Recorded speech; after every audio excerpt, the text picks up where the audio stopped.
It is wonderful to be with you guys here today for this much-awaited talk with Sitara. So I'm just going to wait for a couple of notifications to see that people are able to hear us and people are able to see us. Let me just quickly check. Yes, we are live. Awesome. Awesome. And so for this much-awaited call with Sitara Akram, many of you have been actually waiting, and rightly so, because it is a very important topic. As I have been announcing for a few months now that inshallah I will be hosting and promoting the work of Muslim women scholars, and there are many of them now that have bold voices that speak for the truth, that speak for the rights of Muslim women. So I'm very, very honored to have Sitara Akram with me today. She's an independent researcher with interest in Islamic law, economics, and women's rights. She recently completed her PhD in Islamic finance from the University of Leeds. Her thesis is on riba, or usury. She works full-time as a mid-senior level leader at the University of Leeds. She's passionate about justice and reducing inequalities. She has taught both at universities and in the community, more recently reading the Quran with teenagers. So, and she's married. She's the mother of 2 twin sons, both now also attending university. So welcome, Sitara. It's so wonderful to be with you today. Assalamu alaikum, Eram, and assalamu alaikum to everyone who's in the audience today. And thank you for having me, actually. It's very generous of you to open up your platform and showcase female voices. I think it's a very important thing that needs to happen. So I'm really grateful for this opportunity, and I'm really looking forward to this discussion, actually. This is something that gets me very excited and gets me out of bed every morning. And me too. It really does. And me too. And, like I said, that we are in it together. This is for you, for me, for our children, my daughters, maybe your granddaughters, maybe your daughters-in-law. It's for all the Muslim women and for Muslim men too. This affects everybody. We're talking about 50% of the ummah. So obviously everybody gets affected by this. And alhamdulillah for this opportunity. We are living really in very exciting times because we're able to do this now, which I don't think we would have been able to do even 10 years ago. So this is a really exciting time. It's a very blessed time, alhamdulillah. And talking about something that is very near to my heart, to your heart, and is needed really for so many Muslim women. So let's dive in, because I know you are a researcher. You have other areas of interest as well. But for me, what is of most interest is, of course, Muslim women's rights. And as I've been saying, we are all holding different pieces of the puzzle. So I want to start by saying thank you for doing the research, for doing all this work that you have done, quite literally for me, as you have done for other women, because it affects all of us, right? I am not a researcher. I won't be able to do it, but you have done it. And inshallah, you're going to be writing a book as well. So we as women are all holding different pieces of the puzzle. So it is an honor to lend my platform to allow you to have your voice and talk about what you want to talk about. And that's what I request from other women. We all need to do our part. We all need to play a part in this. We can't be waiting for a knight in shining armor to come and rescue us and do this for us. This is our responsibility, not just because we want to get the rights for women, not just correct the injustices, but also because this is God's will. This is the hukum of Allah and His Prophet Sallallahu Alaihi Wasallam. So this is a jihad. This is ibadat for me, So jumping right in, what I would love for you to, I think it would be very helpful to begin talking about Islam and the rights of Muslim women by describing to the audience the environment that was in the world, especially in Arabia, when Islam actually came for the first time. No, it's a really interesting question, Eram, and an important one, because often in the field of Islamic studies, or when we talk about Islam, or we listen to different people, scholars talk about Islam, you will find that in very traditional settings and traditional discussions, the history of Islam is not discussed. And one of the things that I talk to my sons about this as well, is that Muslims have what I call an ahistorical relationship with Islam. Mm. So by that, I mean, we're stuck in a bit of a time warp. So Mm. on one hand, we would say Islam is timeless. But on the other hand, when we try to interpret Islam, we say that we should practice Islam as it was practiced 1400 years ago, without really giving cognizance to the fact that 1400 years ago, society was very, very different. It was primarily very violent. It was not a society where women were safe. Women were inherited as property. It was a very harsh environment as well, especially where the Quran is revealed in the Hijaz, in the desert, where life was very, very difficult. So because those social and historical conditions are not taught to us in formal spaces of learning, it takes time to get a sense of what the Quran was actually addressing. Yes. Because the Quran is not revealed in a vacuum. The Quran was revealed to a living, breathing society.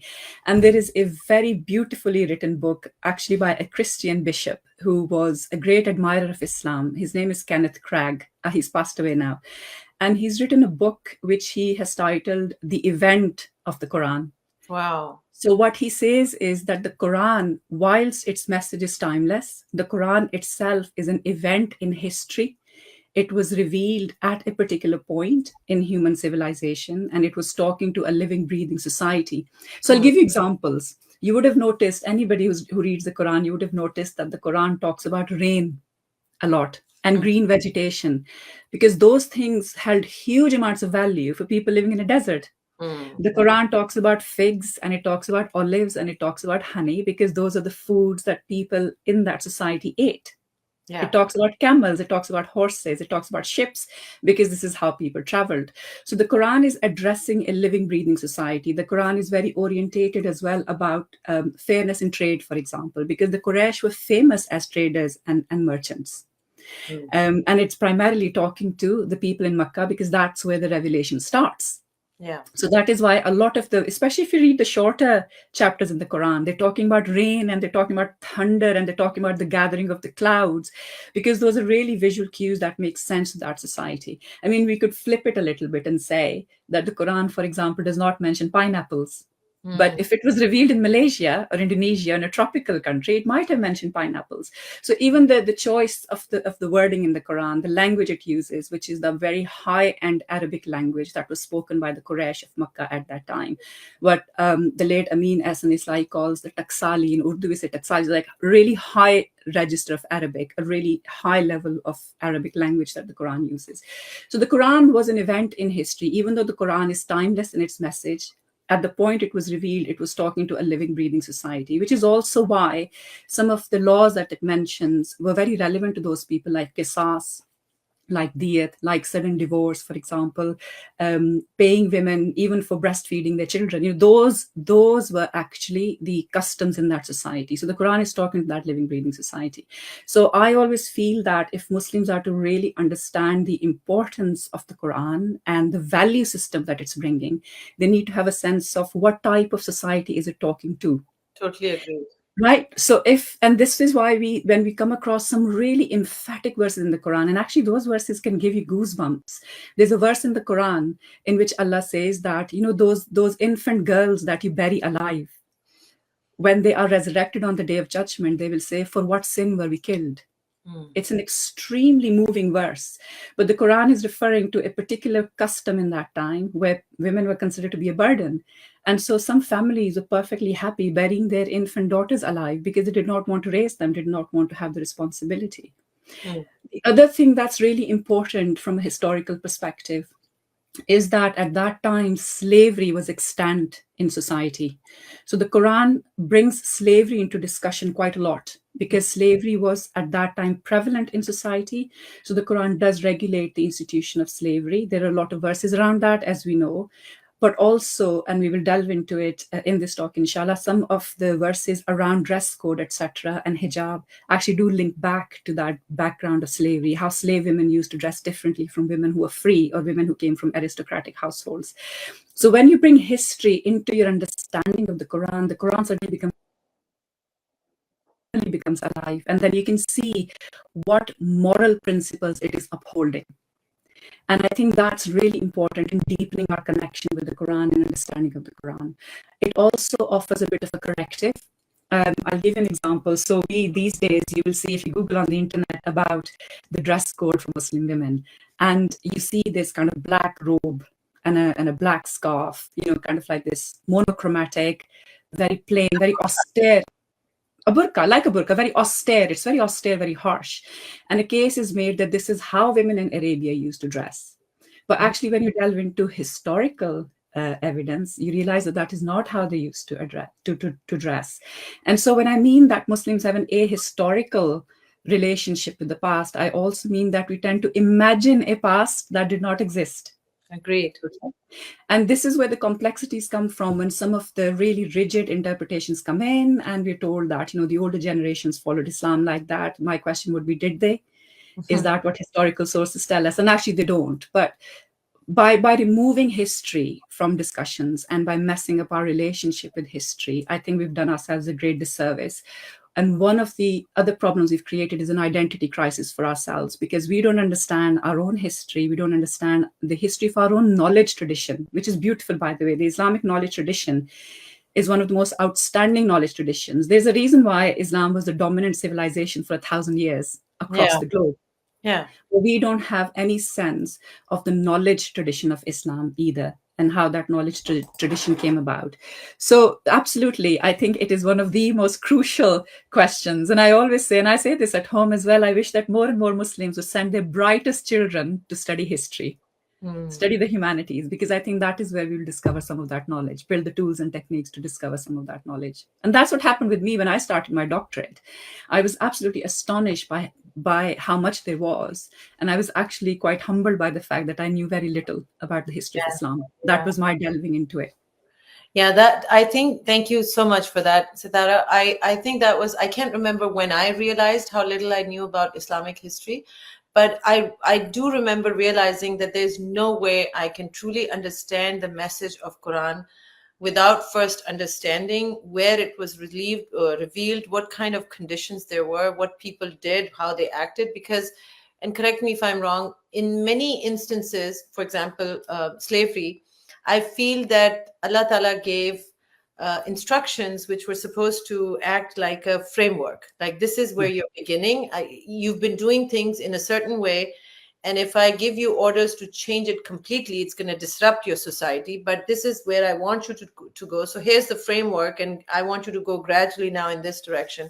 So, such as what was done with slavery, where it was made virtually impossible to keep slaves or to make free people, turn them into slaves and stuff like that. Unfortunately, Muslims were the last ones to abolish slavery. That is a very shameful thing for us to realize, that actually Muslim countries were the last ones, one of the last ones to abolish slavery. We should have done that centuries ago, but we didn't. But that's not today's topic. So what I want to go back to is, I would love for you to talk about your journey with hijab, because I find it very interesting that you used to wear the hijab. I never did, but I've struggled with it for many years. So we'll talk about that in a minute too. I think maybe first let's talk about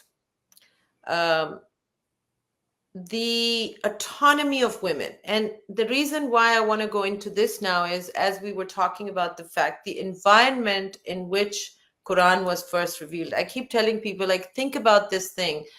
Why was the message of Islam so radical, right? If you think about it, because people will say, oh, because people were polygamous and Nabi Karim Sallallahu said, worship only one God. First of all, they knew the name Allah. There were many worshippers of Allah, and Khana Kaaba was there, and they had other idols in there. But there were monotheistic religions present. Jews were there, Christians were there. So this was not so radical. Abrahamic religions were, monotheism was not so radical. Nabi Karim Sallallahu was a monotheist. His family, many members of his family. What was so radical about Islam? Let's talk about that. Yeah, I think there are scholars much more mature than I am who have captured this beautifully, and I can't remember now whether it was Dr. Fazlur Rahman or some other scholar. It's just that the name escapes me. But when you were asking me that question, The phrase that came to my mind was piety in action. So I think what is wonderful about Islam is that it is piety, your connection to God, but in action.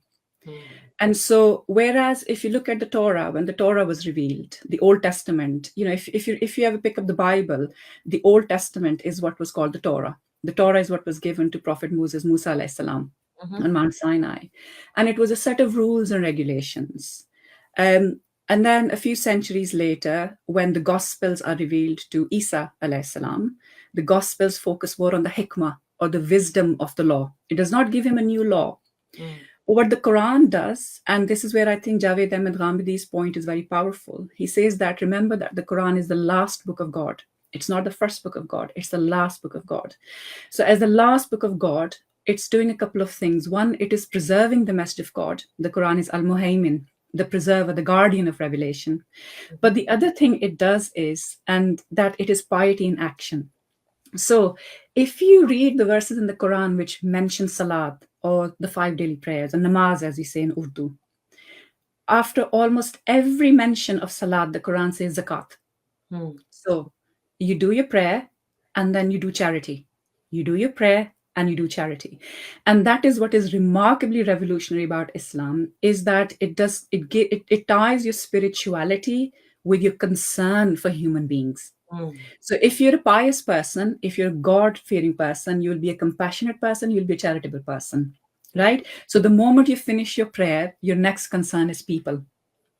And this is why in the Quran, right at the center are the most vulnerable people in society. So constantly the Quran talks about the widow, the orphan, the traveler, people who are enslaved, people who are caught in a debt spiral, people who are strangers in a land and they don't have any family or friends around them, don't have a social network, and people who are very poor.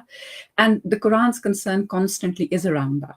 So within that concern for the collective, then it gives us a set of laws. And that's what makes it really revolutionary, that it gives us a set of laws. And those laws are absolutely predicated on very important universal values of truth and justice and compassion. So the whole legal framework of the Quran focuses around that. And that is what's so revolutionary about it, is that it is setting certain principles of justice. This is why Islam is so astonishing, even to people who are outside the Islamic tradition, who study the Islamic tradition, are taken aback by the principles of justice that the Quran is establishing. Quite famously, people often quote this, and I think they're right to quote this, that in Harvard University, in the department where they teach law, they have a Quranic verse there about justice, about Muslims being qaim bil qist, always stand firm on injustice. Actually, even if our own shadow abandons us, we should still stay firm on justice, even if it means acknowledging our error. So this is what was so revolutionary about Islam, was that immediately it was translating that connection to Allah, your fear of Allah, your conscientiousness, your love of God, into love of human beings. And that is where the whole framework of the Sharia comes in. And I think that's what's so revolutionary. It kind of combines the beauty of God's revelation and actually turns it into an actionable framework. So it's not just spiritual teachings, and it leaves us at spiritual teachings. No, it then gives us a framework to create a better society, because it's reforming the individual. So it's doing tazkiyah, or purification of the individual, and then giving us a vision of what a fair society looks like. And I think that's what's absolutely so revolutionary. And this is why women's rights, if you look in context of, about 2,000 years of patriarchy, 2,500 years of patriarchy and patriarchal oppression of women, because patriarchy is an oppressive system. It's a system of power. And the Quran is hitting pretty much each and every assumption on which patriarchy is built. The Quran does that. So, in the next few minutes, inshallah, when I talk about agency of women, I will go through some of those things. Yeah, and we will be getting to those points very quickly, because I know some people are waiting very impatiently. Because I have to tell you, Sitara, that briefly, I was very disenchanted with Islam, and because my questions weren't getting answered, and I could see very clearly, as a thinking, logical person, that this is all unjust. This is not fair.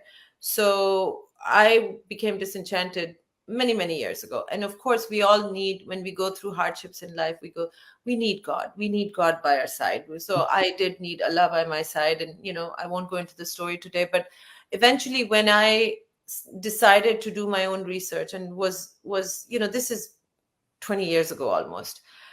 Information was not as easy to find. There weren't people like you doing YouTube videos, so it was so difficult, because everywhere I looked, it seemed that no, women are not equal, no, women are not as intelligent. And I would be like, but I used to get the highest marks in my class. I always was, there's evidence proving that women are as intelligent, sometimes more intelligent. It doesn't make sense.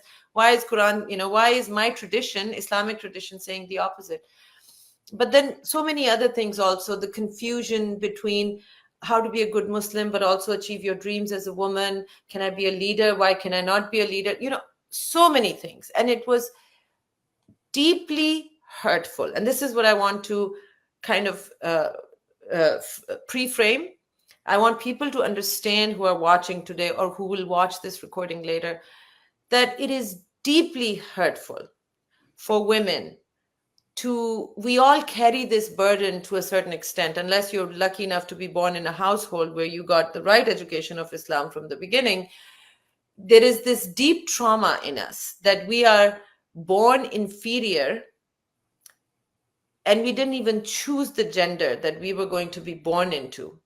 But we are born inferior, and we are inferior in so many ways, we're told. And we are never, this is what creates hopelessness. We are never going to achieve the level of nobility that men have, again, through no fault of our own. And we are never really going to be as dear to Allah as men are.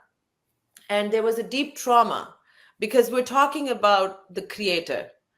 We all need the love of our Creator, in our hearts, and to know that He's by our side. So to be born with this notion that, we somehow, Allah belongs to the boys' club, and since men have an axe to grind against us, or they want to oppress us, so Allah also wants to oppress us. Like, it's a deep trauma for women. But once I began to understand the truth, it was deeply healing, and I'm grateful to Allah Ta'ala for showing me the truth. And that is why we're doing what we're doing, that the truth is actually the opposite. The truth is, now I tell people, I personally feel, you could disagree with it, but I personally feel that women have a special place of privilege in Islam. And I said this to Ramdi Saab, by the way, you mentioned Ramdi Saab. And guys, please know that we don't belong to any sect. So we have a lot of respect for different scholars. We don't agree. I know for myself, I don't agree 100% with any scholar. I have a lot of respect, for example, with Ramdi Saab, but I disagree on many things too. But I said to Ramdi Saab not too long ago, because I always raise question about women's rights with him, right? He knows, okay, if she's going to ask a question, it's going to be about women. So I said, Ramdi Saab, mujhe to lagta hai ki Allah hamare nakhre uthata hai. Islam is very partial towards us. And he laughed and he said, Aapne samandar ko kuze mein band kar diya, aap ye chahti hain. This is what you want, right? That Allah hamare nakhre uthata hai. I'm like, mujhe to lagta hai, I actually feel it, कि हमारा नखरा उठाया जाता है औरत का इस्लाम में. Anyway, so let's start unpacking this now, Sitara. So I want to do this in a way that is going to be as much as we can do in this one sitting, for people to be able to understand. Number one, we kind of showed the backdrop. This is what was going on, not just in Arabia, by the way, but in the entire world. Women were considered either inferior or property of men, or like what Aristotle used to believe, that they are a subspecies within the human species, that they're so inferior to men that they should be called another species. So that was the prevailing mindset. And then here comes Islam, and totally radical message, which is women are equal. So I'll let you start with that now. Yeah. Are women equal? Let me ask you that. Are we equal to men? Absolutely, they are. Absolutely, they are. And I think I'll just give a little bit of an insight into my journey as well. So, born in Pakistan, lived there for the first 28 years of my life. My education, when I did my MBA, that was in Pakistan. And I moved to Britain when my twins were 3 years old. They were toddlers. And I was pretty much grappling with the same issues, Eram. And I think those issues are also related to what we're hearing now about women, the messaging we're hearing about women. And I would say that the battering we're now getting and the amount of battering and punches that we've got in the last 30 years is a phenomenon over the last 30 years, particularly.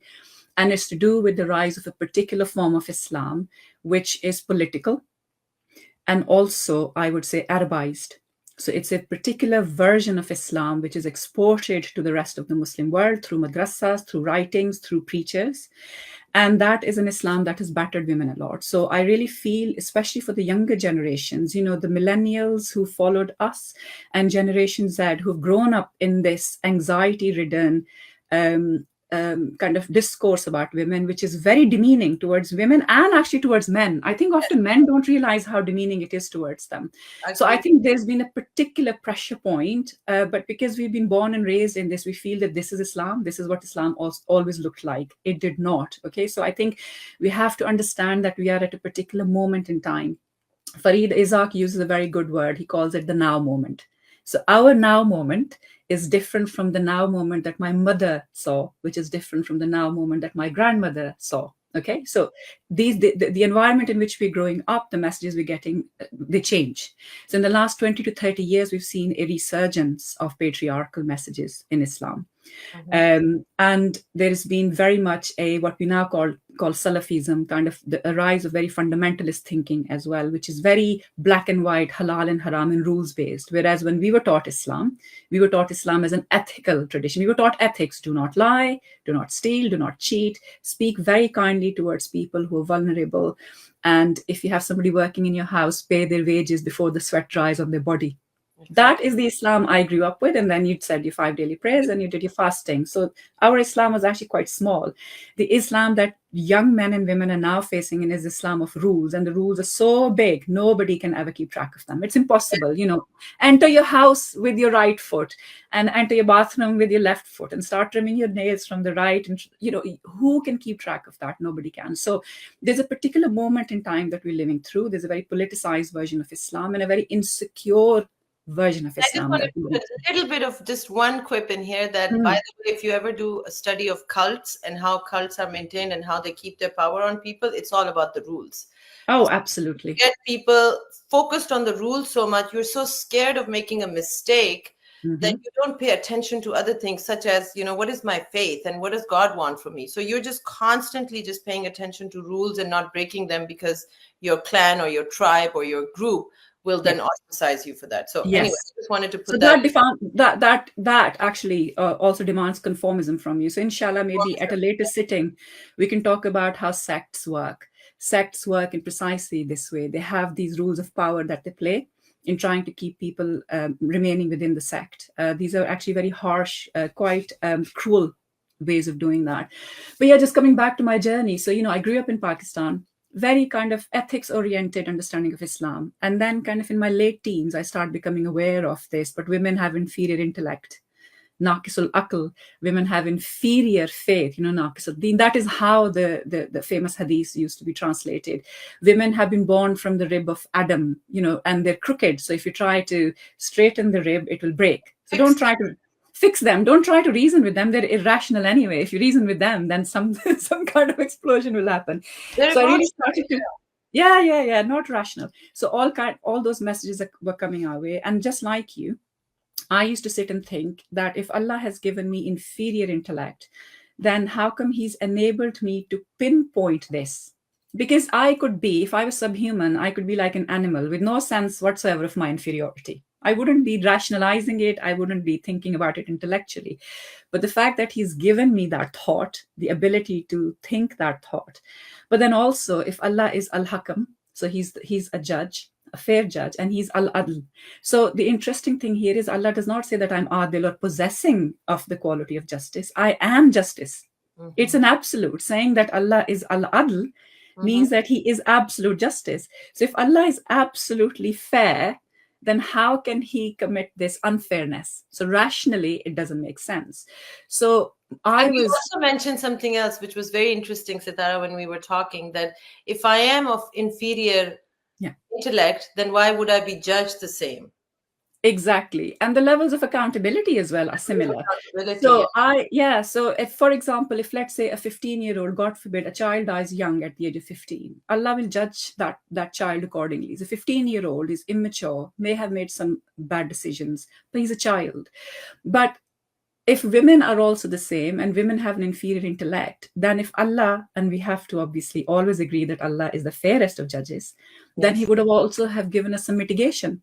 Yeah. He would have said your punishment is half of the punishment of a man because your That intellect makes is you half stupid. of the. Yeah. Yeah, because you're stupid and you can't get your head around these things. I'm going to be very lenient towards you. Diminish responsibility. You know, in the justice system, this is called diminished responsibility. You have Exactly. diminished responsibility because you just can't get your head around this and you're just silly. So in the absence of that, what happens is it creates these contradictions when we try to connect with the Quran. And it took me a long time actually to join the dots and understand what was happening. So if it's okay, if I can give a longish answer here, Eram, because I think this is an important Please, of question. course. Yes. I think what I'm going to do is start with the idea, which I think is often not presented to Muslims, is the idea of the fact that knowledge is created. So knowledge is like cake. Okay, we see the cake, which is the end product. Somebody cracks some eggs, puts some butter in, puts some flour, sugar, vanilla essence, or whatever, and then uses a process to produce an end product, right? Which is cake. Mm-hmm. Now, when we are told something, because we haven't been taught to think critically, I'm not judging anyone because we're just not taught in our education systems, because we're not taught to think critically. When a piece of information reaches us and it's religious information, we think it's the truth. Mm-hmm.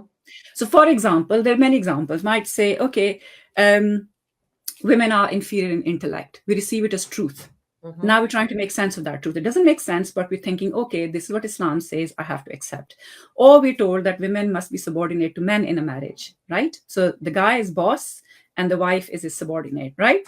So this is kind of the patriarchal view of marriage. You say, okay, this is what the Quran says, that a devout wife is also an obedient wife. We receive it as truth. We also have some other truths. For example, Islam says a woman must stay in the house. We receive these as truths. Now, what they are, in fact, are opinions and interpretations, and they have been arrived at through a process of interpretation, of knowledge creation. So a scholar has taken some stuff from the Quran, taken some stuff from Hadith, from his culture, from his customs, from his own conditioning. He has made some assumptions about that knowledge. He's then presented it as an opinion. So I'll give you an example. You would have heard, most people here in the audience today would have heard this, that all of a woman is aura, that all of a woman is nakedness. It's a terrible, terrible word, that all of a woman is defective. She's nakedness. She's a private part. She's genitalia, right? Therefore, she must always be covered because this is something, genitalia, shameful. So all of the women must be covered, right? Everybody. So if you go to any traditional if you listen to any traditional preacher, we say, well, all of a woman is an aura, but you must be covered. So we receive it as truth. What it actually is the opinion of Imam al-Baidawi, written in the 13th century. Wow. Okay. So what Baidawi is saying That's is, where the word aurat comes from? That's where the word aurat comes from. It's actually not a nice word. So al-Baidawi is saying that, and by the way, he also says something else. He says that all of a free woman is aura. Wow. So a free woman must cover herself, but the aura of a slave woman is from the navel to her knees. Wow. The rest of her can be naked. The rest of her can be naked. But what we receive now in the year 2024 is what we see this as received truth, that all of a woman is aura, therefore she must cover up. So the reason why I'm pointing that out is that knowledge is created through a process of interacting with the Quran and Hadith and other forms of knowledge. In Western academia, it's called epistemology, the study of how knowledge is created. Okay, that's what it's called. In our tradition, it's called usulul fiqh. So usulul fiqh are the principles that you use to extract knowledge from Quran and Hadith. I'll give you an example. One of the principles in Islam is that Quran is the revealed word of God. And because it is the revealed word of God, it is absolute truth and it's certain. It's certain knowledge. Okay, now this is an usul. So we start a process of interpretation, and that process of interpretation takes a principle that we will not question the word of God because it is the word of God. Okay. So what I'm trying to say is, and I've done a tiny little diagram. I don't know how it'll show up, but these are my scribbles. Does that show Yeah, up properly? you can see it. Okay. You And can we'll put see it it? up in editing, we'll put it up on the screen. Okay, I'll send that to you. So Professor Khalid Abul Fadl, I've put him down as Kaif. Here's Professor Khalid Abul Fadl's kind of explanation. So the author, You're doing from the top? yeah. So at the top, you'll see the author of the Quran is Allah, right? The Quran is read by a human being, that is you, me, men, women, children.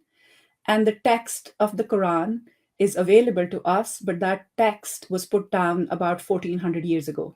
So we have to understand what that text means. We have to take a process. And when we change as a reader, that's what the dotted line is for. That if I change as a reader, I become more mature, I go through some hardship in life, I get older, I move to a different country. My reading of the Quran and the same text will change. Yeah, you're on this side now. Okay. Right?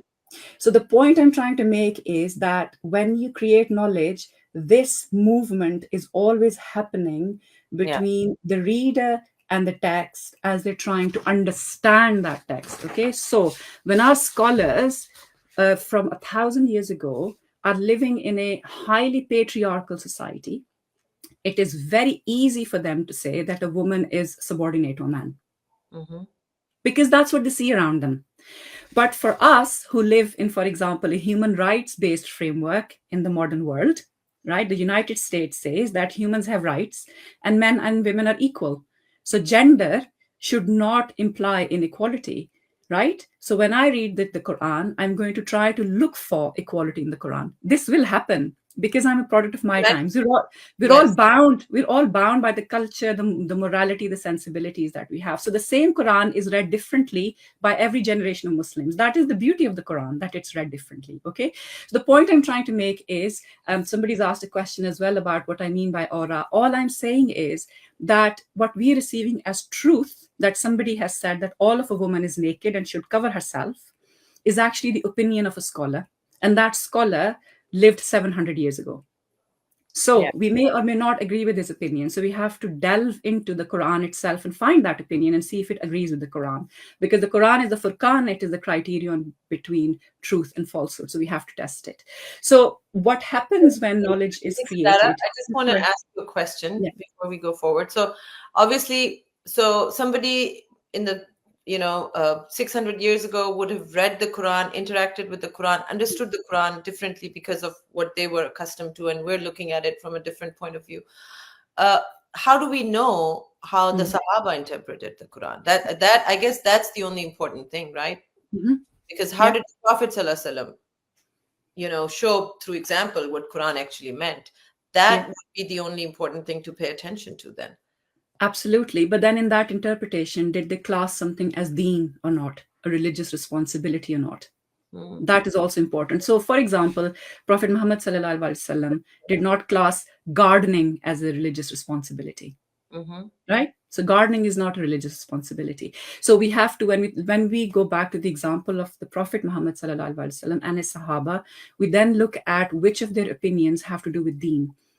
This is actually encapsulated in a very famous hadith, and this is found in both Bukhari and Muslim, where the people of Medina who were growing date palm trees Yes. asked the Prophet if they could graft the tree. And he said, go on and graft the tree. But when they did the grafting, which is where you combine the shoots of two trees, the fruit wasn't great. The fruit yield dropped. So they came to the Prophet and said, you asked us to graft, and then the fruit yield has dropped. And the Prophet said, yes, but I'm not a farmer. I'm a prophet of God. So you don't have to take farming advice from me. So Yeah. when we look at what the Sahaba and Prophet Muhammad are telling us, we also have to look at what they're telling us about deen. So I suppose the point I'm trying to make is here, when women, particularly women, are receiving all these messages as truths, and that sends an alarm bell in your head that, oh my God, this does not sound fair. And God is a fair God, and this just does not sit right with me. Please follow that feeling. Please follow that feeling and follow it through and do your research until you're satisfied. So coming back to that point about agency of women, then, once you start looking at the Quran, once you start understanding that there's a difference between the revealed word of God and an interpretation of the revealed word of God. These are two different things. Yeah. Then you can go back and you can then critique those interpretations. You can play around with them. You can look at different views of people and then decide, okay, this one seems to me to be the closest to the Quran. This seems to be the closest to the Prophet's Sunnah and his uswa, his noble example. So, for example, we do not find anything in the Prophet's example of him ever speaking harshly to a woman, ever telling a woman what to wear, ever judging her for her appearance, and he was never harsh towards his wives.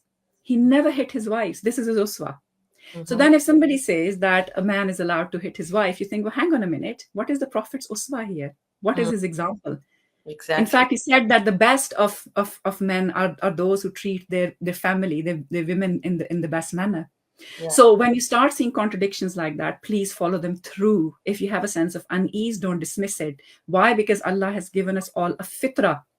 That fitrah is, what is it? That fitrah is Allah blowing a soul into our bodies. In the Quran, when he says he's created all of us, he breathes into us. When he breathes into us, some divine qualities enter us. One of those divine qualities is an innate sense of right and wrong. We call it fitrah. That is why we say Islam is the deen, a religion of fitrah. It's aligned to your nature, inherent nature.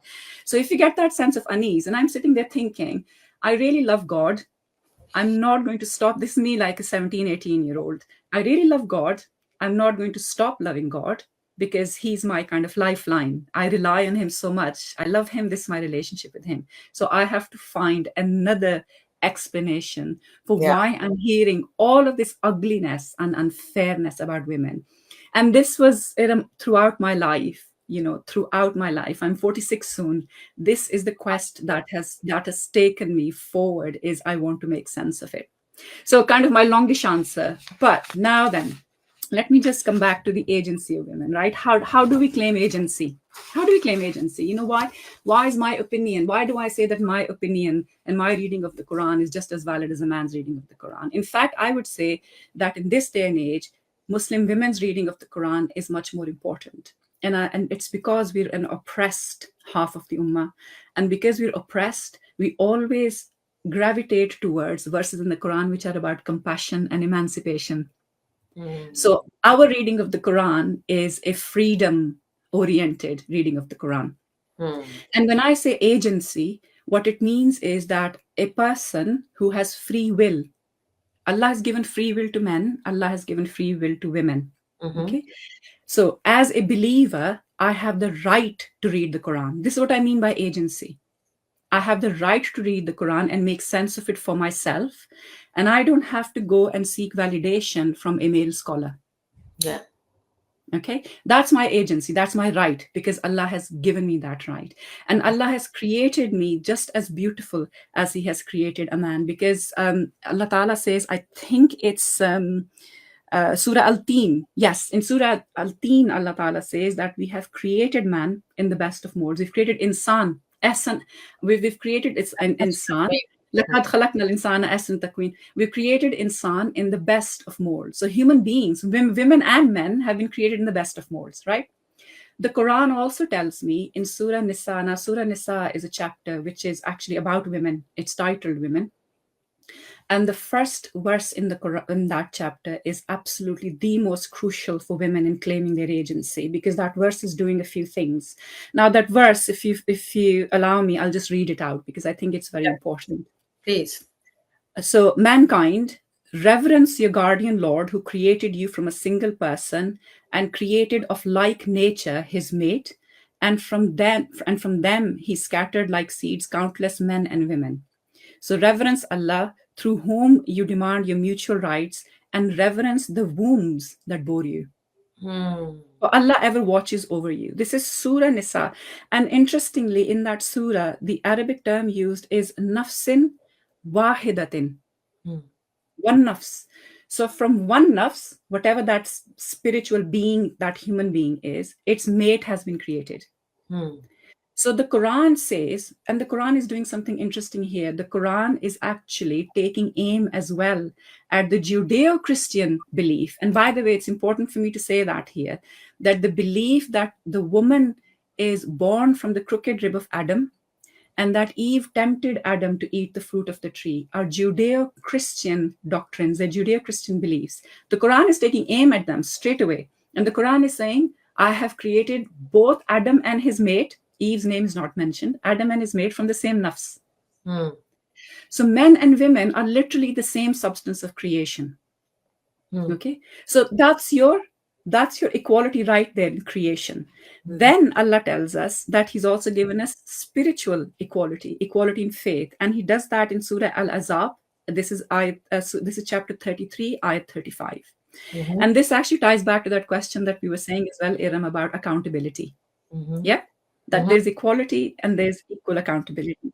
Allah says, for Muslim men and women, for believing men and women, for devout men and women, for true men and women, for men and women who are patient and constant, for men and women who humble themselves, for men and women who give in charity, for men and women who fast, for men and women who guard their chastity, and for men and women who engage much in Allah's praise, for them has Allah prepared forgiveness and great reward.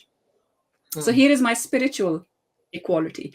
I had creation equality when Adam and Eve are created. And then I have spiritual equality. And then Allah is saying, and I have created you in the best of molds. So if a man has been created in the best of molds, a woman has also been created in the best of molds. So that tells you that in Allah's eyes, there is no bias around gender. Okay. But I want to compare that, and this is important. I'm just going to compare that a little bit with some of the things that our scholars have said. And Nikat Satar, by the way, in her book, she cited actually in a book, Feminism in Islam, Contextualizing Equality of Gender in Islam. And Nikat Satar writes this. This is really interesting. This is how scholars are approaching these, right? These are the truths that reach us. So the scholars are saying, Bedawi states that men are in charge of women, as rulers are in charge of their subjects. God has preferred one sex over the other. Now, if I'm doing critical thinking, I would stop right there and say, well, that's not what Surah Nisa said. But look what the scholar is saying, because God has preferred men over women in the completeness of mental ability, good counsel, complete power in the performance of duties and the carrying out of divine commands. Hence, to men has been confined prophecy. So a male scholar is saying that prophecy is confined to men, religious leadership, saintship, the performance of religious rites, the giving of evidence in law courts, the duties of the holy war and worship in the mosque on Friday, the privileges of electing chiefs, the larger share of inheritance, and discretion in the matter of divorce by virtue of what they spend of their wealth in marrying women, such as their dowers, and they bear the cost of their maintenance. So you can see that in our scholars' viewpoint, the hierarchy of creation was different. The hierarchy of creation was Adam was created, he's perfection. His mate Eve was created from his crooked rib. So she is, as you were saying earlier, subhuman. And she's deficient in intellect. This is why she gets less in inheritance. She gets less, her witness and testimony isn't worthy, her counsel isn't worthy, and Allah has not given her prophecy. So we have all of this onslaught of opinions. And I want to actually stop at prophecy. And I did say it was going to be a longish answer, but I think it's important because we're claiming agency. We're saying that I'm a worthy believer and I'm just as worthy in Allah's eyes. So in terms of prophecy as well, there is a massive misunderstanding. So at the time that Allah was still sending prophets and messengers, right? We know how harsh society was. And we know that many of Allah's messengers were actually persecuted. Many of Allah's prophets were actually killed. There are verses in the Quran where Allah says, why did you unjustly kill my prophets? Yeah. We know Hazrat Yahya for sure was killed. We've seen what happened with Hazrat Yahya. So prophecy is a combination of two things. One, you're receiving revelation from God because God chooses to do that. Second, it is a social leadership position. So you're going out to society to preach truth to people. And when you do that, you get a reaction. And that reaction is often violent. We saw that Prophet Muhammad was persecuted. People threw stones at him. Yeah. Now, Allah has not given that leadership responsibility, the social leadership responsibility to women. Because even if men are being killed and persecuted, women who are already unsafe and had to live under the protection of men would not have been able to bear that burden. Would have been impossible. Yeah. But But, and this is where the Quran is revolutionary. Let me take that back to the Quran being revolutionary. The Quran itself gives us examples of women's capacity to receive revelation. Mm-hmm. Hazrat Musa's mother, for example. There Yeah. you go.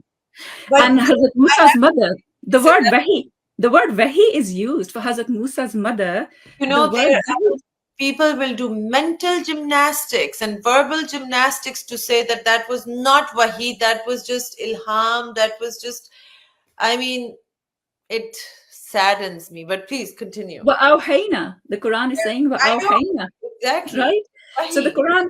The Quran is saying that. So this is Surah Al-Qasas, verse 7. And Allah is saying to Prophet Moses' mother that, you suckle thy child, but when you fear about him, cast him into the river, but fear not nor grieve. So that question of Allah Ta'ala is so compassionate towards women, and he knows that a mother is being asked to give away her child, one of the most Most, possibly an impossible decision.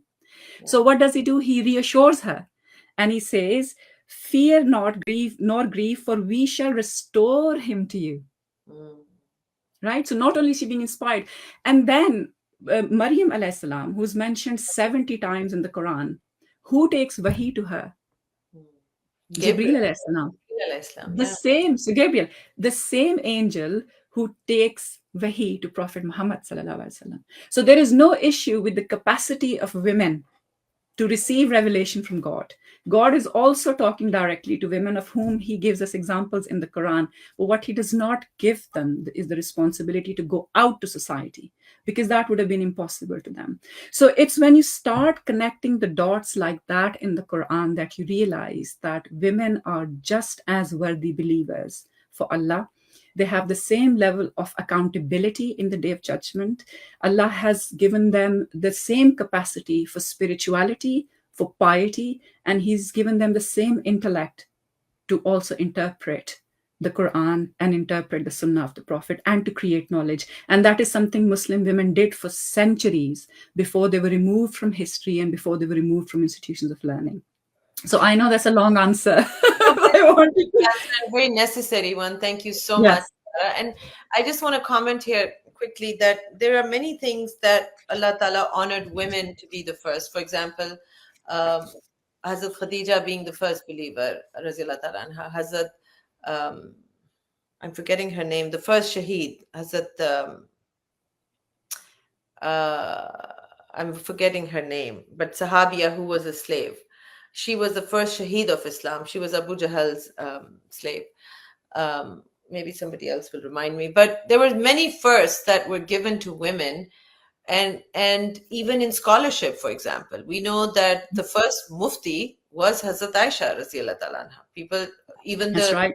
even our revered Sahaba and the caliphs used to go to her.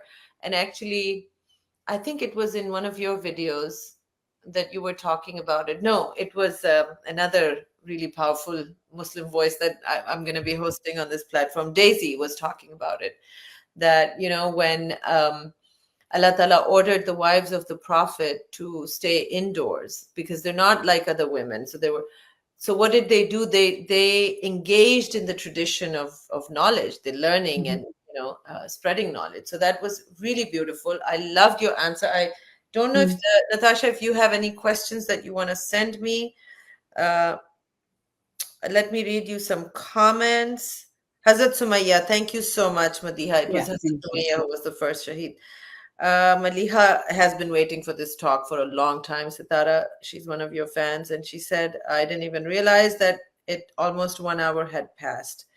Awesome. Well, we are hoping that we will be able to do some groundwork in an hour more.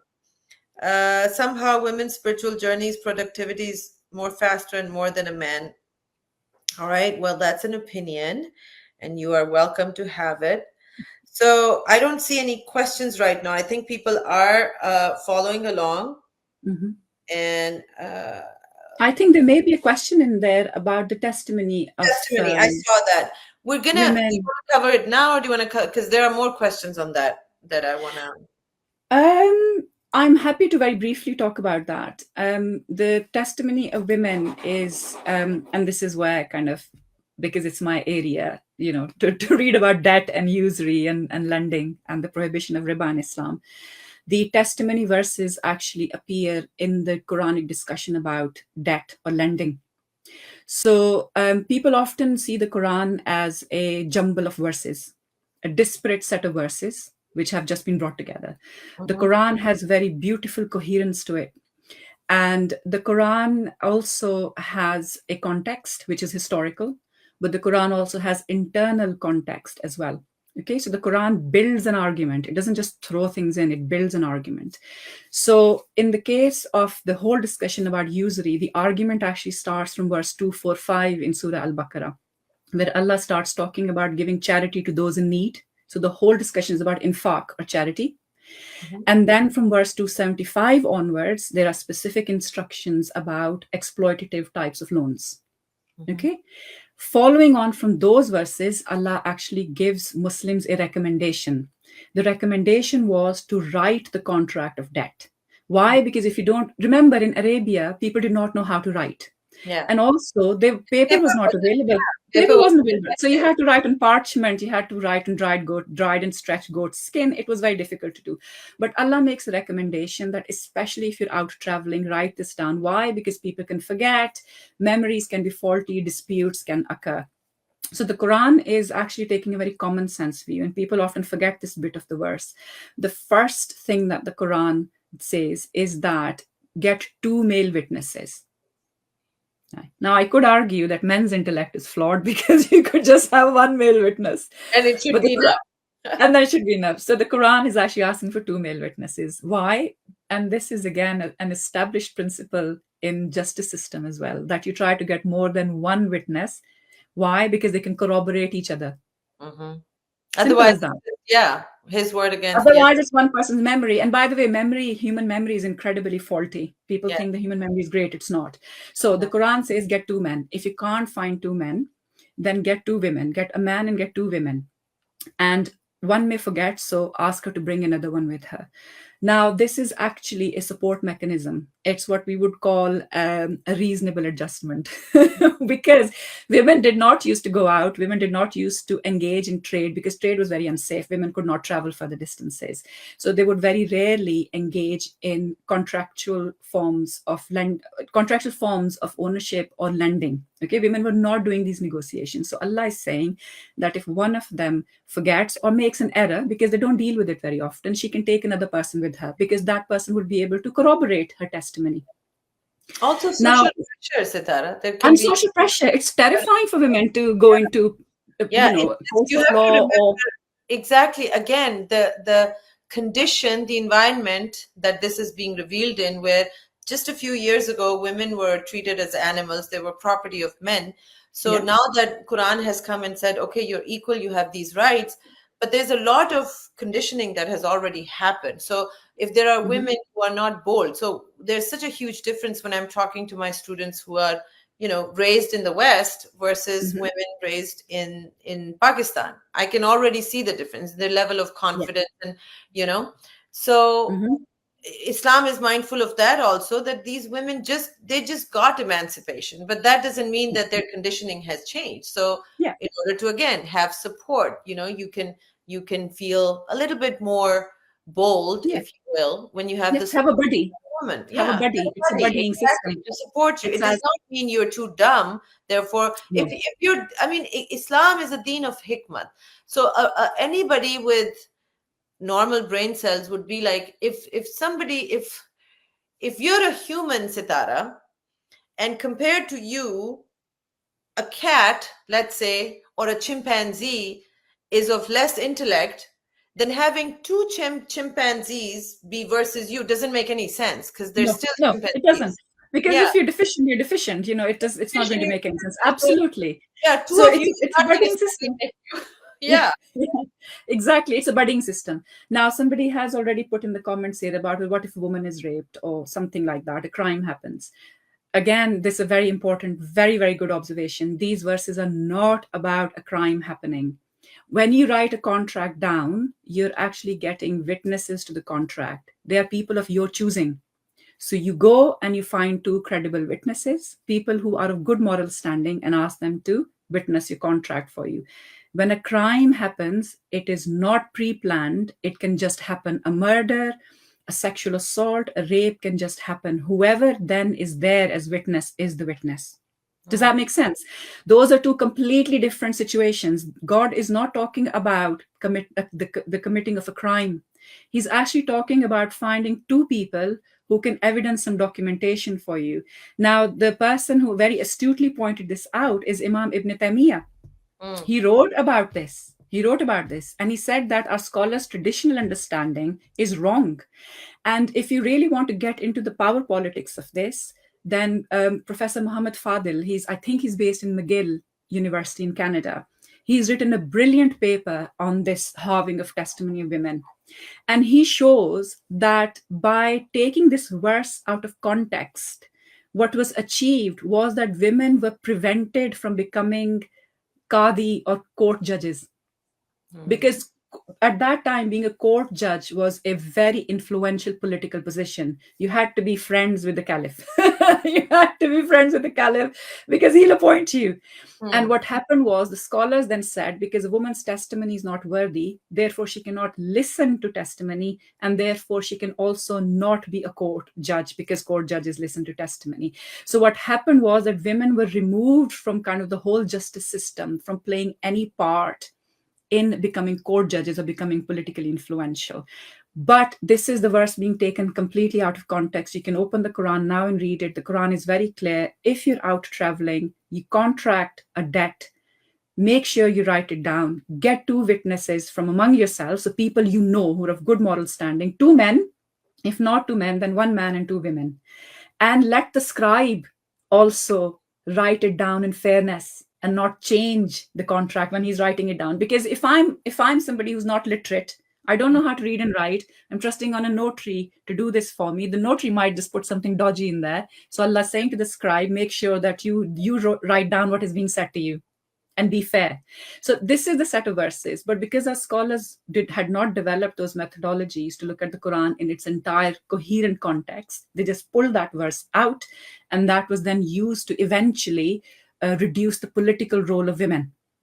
And it is an absolute atrocity that was done. But as I said, my argument here is not new. Imam Ibn Taymiyyah said this centuries ago, and he said it's a complete misunderstanding of this verse, because the verse is not talking about any crimes being committed at all. It's not about shahada in the sense of what we say in Urdu, gawahi, being in a court of law and giving your account of a crime. This is about notarizing a piece of paper and two people saying, yes, I'm witness to the fact that these people owe £50 to each other. And even I would say, when I help victims of domestic violence, Sitara, even to this day, there are so many women, even in American women, not just Pakistani women living in America, where I would ask, if I'm going to help them go through the divorce proceedings, how much money does your husband make? And they say, I have no idea. So this, just 50 years ago in America, women could not even open an account, right? So traditionally, women have been held back, as we were talking, you and I, that women typically, you won't see them in finance, especially Muslim women. You and I perhaps are exceptions in that. You are that's your background is finance, and I have delved into that too. But typically, you won't see them in those fields, and we're talking about almost 1500 years ago. So so hopefully that answers that question. I just want to quickly address. Somebody's asking if we will talk about Surah Nisa at number 34. That's going to probably need a whole talk. So if we have time, maybe you can just comment on it at the end a little bit, because there's important things in that ayah to unpack, but maybe Sitara can give her opinion on it at the end. But somebody's asking me, can you also talk about hijab once and for all? Tell us, is it mandatory? Just settle this forever. Yeah. Maybe we should go into that. And like I said, I have some other questions that my students have sent me. If you want me to ask those now, I can ask them now. Or do you want to cover the hijab issue first? Shall we look at the hijab issue first, simply because somebody's already asked that in the audience, and then we can come back to the questions you have, if that's okay with you, Eram? Yeah. Please. So, So settling, I can't settle anything. I'm a scholar, I'm a researcher, I'm a student of Islam. All I can do is share with you my understanding. And that understanding can be flawed, but this is where my understanding is at the moment. And I can tell you that in the last 20 years of living and breathing kind of Islamic legal reasoning, that my views do change, and they should change, because when new evidence comes to light, your views change. My journey has been a journey of change. I never used to wear the hijab. Uh, I came from a middle class Pakistani family. We were told to dress modestly, and modesty meant wearing a loose tunic with shalwar, the baggy trousers that we wear, and wearing a shawl or a dupatta around our shoulders. That's it. Nobody ever said that your hair was sinful. I don't understand when people say, hair, what is wrong with hair? I mean, men have gorgeous hair. I often say to people, oh, okay, so you notice women's hair, maybe you should see Brad Pitt in Legends of the Fall and see how much we loved his hair, his gorgeous long golden locks. So men also have attractive hair. So that's not the argument that the Quran is making, because men also have hair and women also have hair. So I don't think that that's the... Yeah, if you go to Pakistan now, you'll see it in a second, because men now pay a lot of attention to their grooming. Oh, yeah. Beard and hair, it makes such a huge difference. Absolutely. Just today, my sons were saying that they want to buy this Philips grooming kit or something, which is 150 pounds. And I said, yes, when you have a job, save up and then you can buy it. Do not ask me to fund this for you. And they said, oh, maybe this could be our birthday present. So I think they're going to try some emotional blackmail. But yes, this is the thing, women and men have hair. That's not what the Quran is saying. The thing with hijab is that it's not mentioned in the Quran. The word hijab as a covering is not mentioned in the Quran. The Quran mentions hijab as a curtain in a couple of instances. Once it mentions it as a curtain that the Prophet drew just outside his house to designate the kind of the line, the boundary between what is public and private. Like we now, he didn't have a door. Now we have doors. So he pulled the curtain down. And the Quran also uses hijab as something of the unseen. So the Quran says that Allah speaks to his messengers and his prophets from behind a veil. Allah never directly talks to human beings, by the way. He either talks to them from behind a veil. So Musa alayhi salam never saw Allah. He did hear a voice. He never saw him, never encountered him directly. Allah spoke directly to Hazrat Musa, though, right? Hazrat Musa, but still the Quran says from behind a veil. So what that experience, it's a matter of the unseen. We don't know what that experience was, because Allah says in the Quran that one of the rewards of dying a Muslim and going to Jannah is that we'll be able to see his face. So nobody's seen it. The other thing is that Allah always sends revelation, and he says that he sends revelation either from behind a veil or through his angels. So Jibreel will bring revelation, right? There is always kind of a barrier. So the hijab, the word hijab in the Quran is used in that sense, never in the sense of women's clothing. So the discussions around women's clothing are found, and please do watch my videos on Surah Al-Azab and Surah Nur, because they're very long and detailed. Yeah. So do a very brief overview of this, because it's going to require. Sitara has 4 videos on this subject that I have been watching. Each is about an hour long, I think. Yeah. So there's a lot of background, history, context, what was going on before Islamic times. Women, so niqab was not something that came with Islam. Actually, it had been practiced before that, but not for the sake of piety, but to show a class distinction. So slave girls who were used as sexual slaves as well for prostitution, where actually it was illegal for them to cover even their hair or wear niqab. They would be punished for doing that. But women of class could do that, and actually they did do it because now they were under the protection of a man of higher stature. So it was really all about the politics, the class status, and because women were still considered property of men. So if they were the property of a powerful man, then they had protection from that man.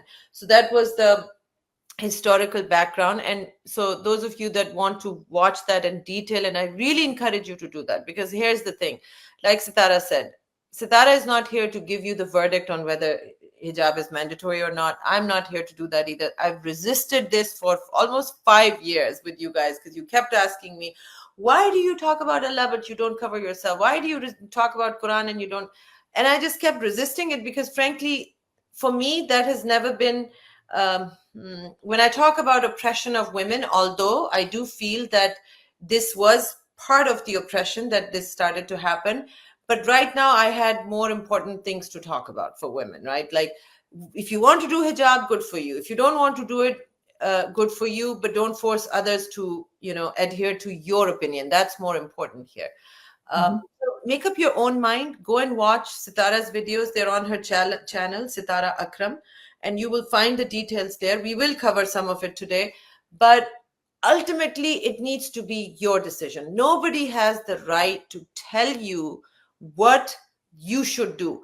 And if your heart is saying one thing, like Sitara said, please pay attention to that voice in your heart, because usually it will lead you to the truth. But if you're just doing it because this is what my family expects of me, and this is what my sect expects of me, or my husband, or whatever, then please know that you're not doing it for Allah. You're doing it for those reasons, and that's fine too, because maybe that's what makes you comfortable and stuff. But don't sit on judgment on other women.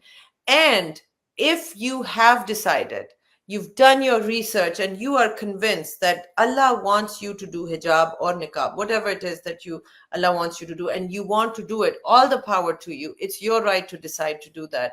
But please do not think that somehow you are better than other women who are not doing it, who have also sincerely researched, and they have come to the conclusion, no, this is not necessary. Because I find that's another way to divide and conquer. Just divide these women so they will hate each other, and they will never band together to actually do what is more important, which is to fight for your agency and autonomy, right? That's what your right is. So I'm sorry to interrupt, but please continue. You were going to say something. Yes, no, thank you for that background. And as you were saying, absolutely, if you want to listen to kind of the whole historical background to the practice of veiling, please do have a look at the videos on my channel, because I go into a lot of detail, and I go back a few thousand years to explain that the practice started amongst Greek aristocratic women. And the idea of veiling was that aristocratic women could then be identified very quickly from women who had to be economically active and had to go out of the house, or women who were sex slaves and they were offering their services in prostitution. So you could quickly identify which women were under the protection of a man and which women had their services available for all men. That is how historically veiling was practiced. When it comes to Islam, at the time of Prophet Muhammad sallallahu alaihi wasallam, there was very much this is a very highly sexualized and promiscuous society, and the rules for dress and nakedness were very different. Okay, the way now we wear clothes, and clothes are cheaper, comparatively cheaper. At that time, even having an extra shawl was very expensive.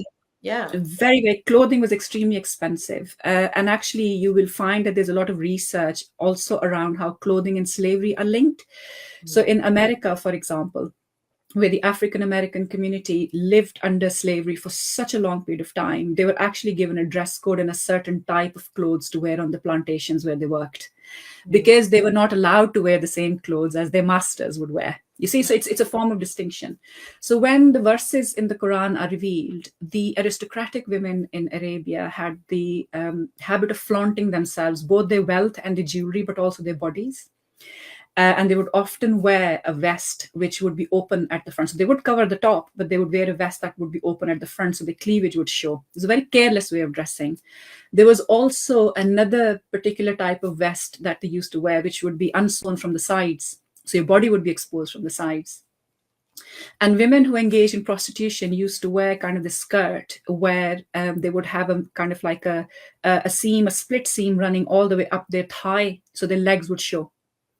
And that was their way of kind of, saying to people, look how desirable I am, pay money for this. Yeah. So, and also women were auctioned. Women were actually auctioned as slaves for their physical form and beauty.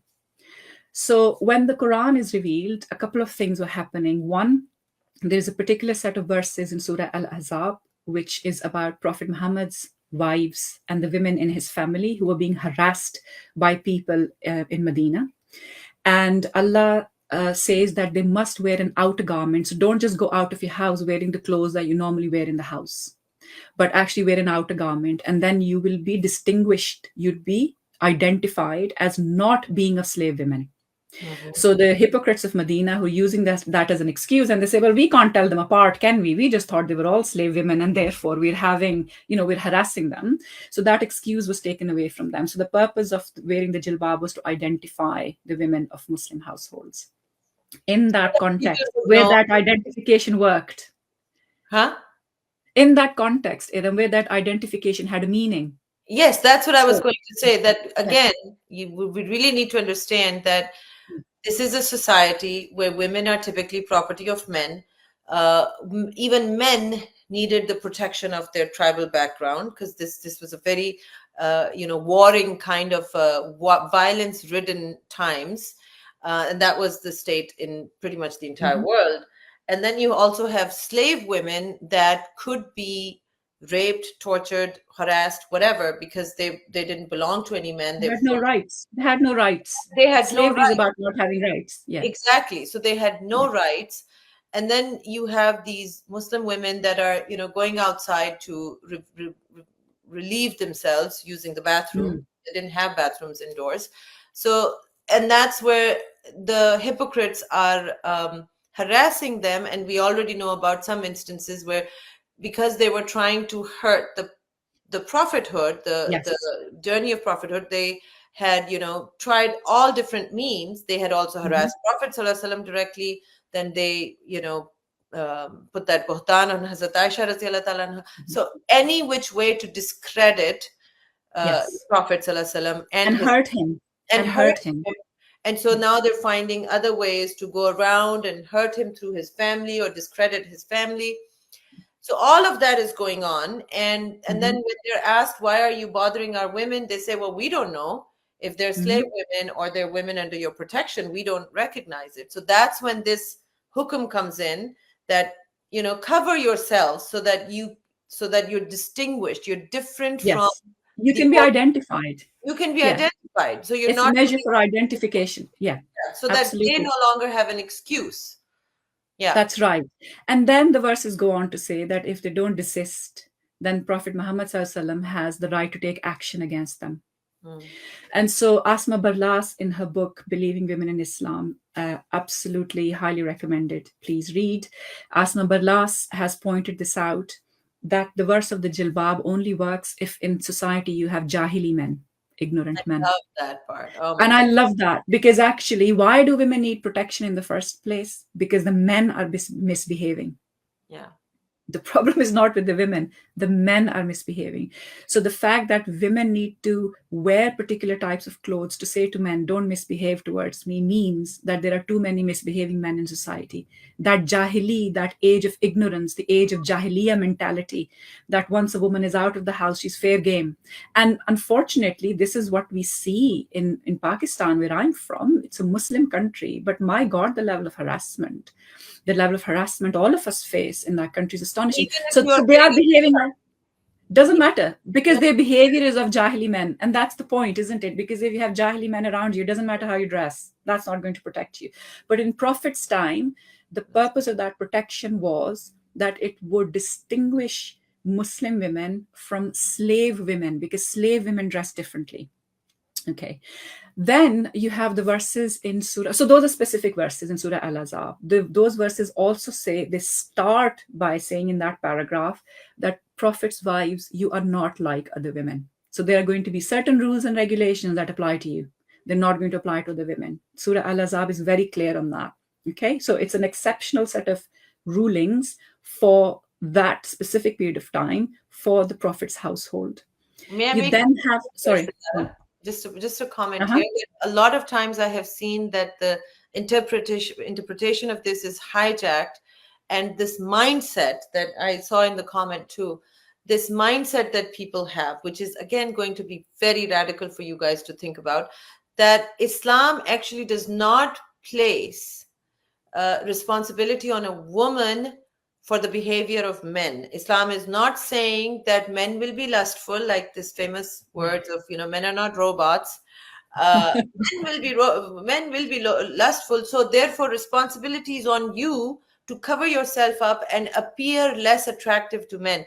This is the prevailing concept of Muslim scholarship, and this is totally against Islam, and this is totally against what Quran is saying right here. Quran is placing the onus on the men who are behaving, like you said, behaving badly. Men.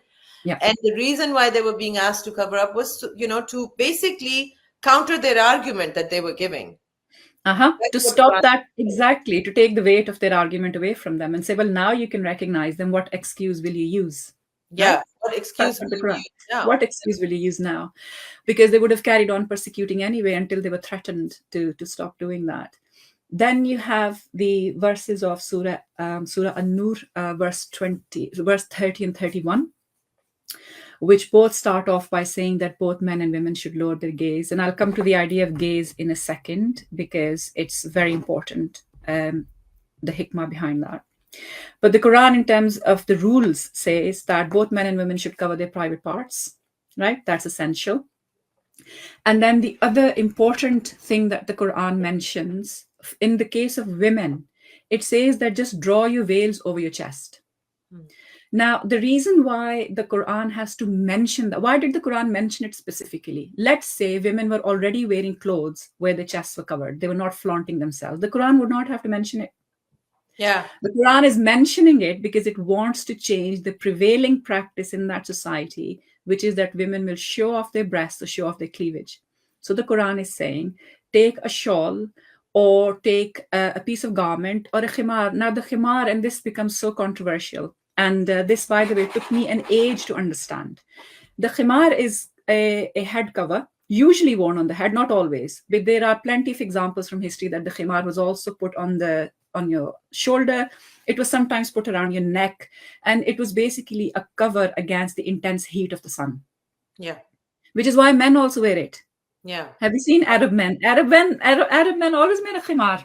Yeah. But it's never mentioned for men, ever. It's assumed that only women do. Men and women used to wear a khimar, mostly to protect against the sun. So Allah is saying to women, because women have breasts and men don't. So Allah is saying, take your khimar, cover your chest.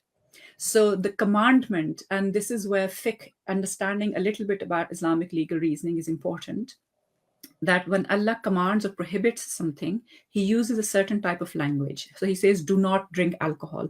Do not go near gambling. You must say your prayer. You must fast. Here, the positive commandment, the order, the obligation is cover your chest. Women, cover your chest because you don't. And your chest is a part of your body that will sexualize you. If you expose it, it will sexualize you. And Allah wants men and women to behave with each other with dignity. So he wants to take the sexual element out of the interaction between men and women. What our scholars have done is that they have taken that verse and put it into the service of that whole issue around, as you said, divide and rule, who are modest women, who are immodest women, who are practicing. In Britain, there is this word they use, a practicing Muslimah and a non-practicing Muslimah, whatever that means. But this is said a lot here. So offensive. So offensive. It's so offensive. What does that mean? So what that does is when women or men insist that Islam demands some kind of external markers of piety, that's the problem. Islam does not want me to go and proclaim to the rest of the world that I'm a Muslim. I'm a Muslim because of my faith and my good deeds, and my compassion and my orientation towards justice, and my faith in the hereafter. That's why I'm Muslim. So for me, people who say that Muslim women should look a certain way, I always say to them, but then you have to prove to me to the Quran that God demands that as a performance of piety, as piety in action. And the problem with putting the onus of the hijab on women is that it is now doing the opposite of what used to happen in the Jahiliyyah times. That the hijab is actually putting Muslim women at harm of Islamophobia and anti-Muslim hatred. So it's flipped. It's completely flipped. And what I would say also here is that if we are to look Muslim, why is that burden only on women? I would say ask the men to also give them a prescriptive style of beard, ask them to wear a particular hat and a particular robe in dark green. So when they go out, they look Muslim, and then they can also pick up the burden of Islamophobia and anti-Muslim hatred. It is utterly unfair that this uniform, which is prescribed for women, is only prescribed for women and not for men. So there are a whole host of reasons. And the reason why we have reached this point, Eram, and for the audience here, is because we are very insecure in our identity as Muslims, because our identity has been shattered after 250 years of colonial rule. And we are now playing out our identity politics through women's bodies. Because when women are dressed in a certain way, then you can point to them And you can then feel very good. And you say, well, I'm going to face the West. The West is my enemy. And I'm going to say to the West, look at your women and look at our women. So you see, so it's a point of distinction that's created because it immediately makes us feel better. Look how wonderful our women are. Your women have done all. By the way, I've lived in this country 18 years. All women that I know here are absolutely lovely, modest women. It is actually very, very rare to come across a woman who's not modest. Yeah. So we have now created a problem where this dress code is being prescribed. Now, another argument that's used is that this is how the Salaf Salihin or the great generations of Islam, the first few generations of Islam used to dress. There is no historic evidence for that. And I'm going to suggest for the audience here that there are 5 lectures that Professor Khalid Abul Fadl has given, one of the greatest scholars of our time, by the way, which is why nobody listens to his YouTube videos. You should definitely download his 5, they're audio lectures, and sometimes the audio can be a bit patchy, but please persist, persist, and invest 5 hours of your time into that. He has gone into using historical sources because he's such an amazing scholar. He's got 100,000 books in his own library, and he's got access to rare historical manuscripts. He goes back into them and he explains He's the one who wrote the forward for Lina's book? He's the one who's written the foreword for Lina's book, and his wife Grace Song is amazing. Grace Song is a convert, and she absolutely leads the work for him. She's director of the Usuli Institute. If there is one group, if there's one power couple in Islam with complete integrity, that's them. So Wow. Professor Khalid Abul Fadl is the only person I know who has zero time for misogyny and patriarchy. He absolutely sees women as equals. And he has done these 5-hour lectures. His name is Professor Khalid Abu al-Fadl. Actually, I'll show you his book, which is a game changer. And he talks about authoritarian discourses, speaking in God's name, Islamic law, authority, and women. This has probably been one of the most influential books that I've read on the subject of how narratives about women are created. Okay, and how Wahhabism in particular has created certain narratives about women. He's very critical of Wahhabism. So Professor Khalid Abul Fadl has done these lectures. Please listen to them. He really delves into the history, and then he goes into the Arabic because he's an Egyptian. He can access Arabic. He's been to traditional. He's a sheikh. He's had traditional learning. He's also a human rights lawyer and a professor. Oh, wow. He's an absolute genius. And he then goes into the Arabic language of these verses as well. And he actually mentions something really interesting. Sitara, some people missed it. So sorry. It's Professor, hang on. It's Professor Khalid Abu al-Fadl. Can you see that? Yes, thank you. And we will put it in the description and stuff. Yes, I can send all that information across. When it's edited, we'll put it in there. And hopefully one day he'll grace my show too. That would be awesome. It'll be amazing. We can do that. So one of the things he mentions, Eram, is, the word Juyub mentioned in the verse in the Quran. Yes. Now, Allah Ta'ala, of course, he's the best writer. He's a perfect writer. He never makes mistakes. He knows exactly why he's choosing a particular word. He uses the word Juyub, which is the plural of Jeb, and that comes from the Arabic word for pocket. And when it's said as Juyub, it means where 2 pockets meet. And it is actually a very Allah Ta'ala uses very graceful words. Mm-hmm. So it's a very graceful reference to the point where women's breasts meet, what we call a cleavage today. So the verse uses the word juyub. Your juyub are your zina, and you should hide them with your shawl. That is the commandment in the verse. Everything else, in my view, again, this is my view, everything else is interpretive clutter around that verse. The whole obsession with women's hair and their faces and their voices, and the women's voices become aura. And if you look at the Taliban, what have they done? They have said a woman's voice is an aura. A woman's voice is enticing. So Afghan women are now no longer allowed to speak in public. Mm-hmm. Literally, their voices have been taken away from them. So every time you take Sharia rulings out of their original remit where Allah has put them, and you expand them, you will always create injustice. And then where does it stop? Where does it stop? Where does it stop? You and I were talking about this earlier, and maybe I'll request you to talk about that. incident from the prophetic tradition where, Sahaba Akram used to go into sajda and their private parts would Yeah. show. But wherever, when Nabi Karim Sallallahu faced a situation where, decency and privacy had to be maintained, he was extra cautious not to put any kind of ruling in place that would restrict the women, Yeah. because that was Allah's command. They did not want to restrict women, and it was always done in balance. Now, as you were mentioning, so if we, what you called it, interpretive clutter, I really like that term. So they've done mental gymnastics around Mhm. just trying to make sure that they can, bring hair into the situation. Yeah. And then, like I said, I made a video couple of years ago, Sitara. I don't know if you had to, if you got a chance to watch it. I don't know if you knew about me then, but because from the day I started making videos and I'm talking about taqwa and tashakkar and how to make your lives better, and but the only comment in the beginning that I used to get was, "How dare you? Don't you know the identity of a Muslim woman and cover Yeah. your hair and this and that?" Nonstop, right?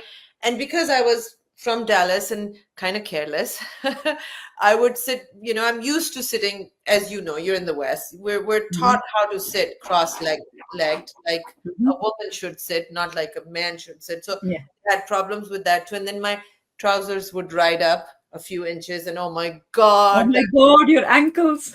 oh my God, and a little bit of leg. Now, Yes. I've always known for years that that's not part of my aura. I know it. But in Pakistan, it was, oh my God, such a big deal. Like, bas, fatwa Yeah. aa gaye. So your credibility is lost. And my Your credibility. credibility is lost. Yeah. And then some people, rightly so, would ask me, okay, even if you don't believe in all this, why don't you just still do it, so that people would listen to you? And I said, well, I can't be inauthentic, and maybe that's Yes. why God wants me to do all this stuff. So I'm going to keep Yeah. on. So without talking on the subject, this is the first time that I'm actually openly talking about this subject of covering. So without really touching this, I've been, seeding everybody with useful information about how to improve your life, how to build a close relationship with Allah Ta'ala, how to do all of that stuff.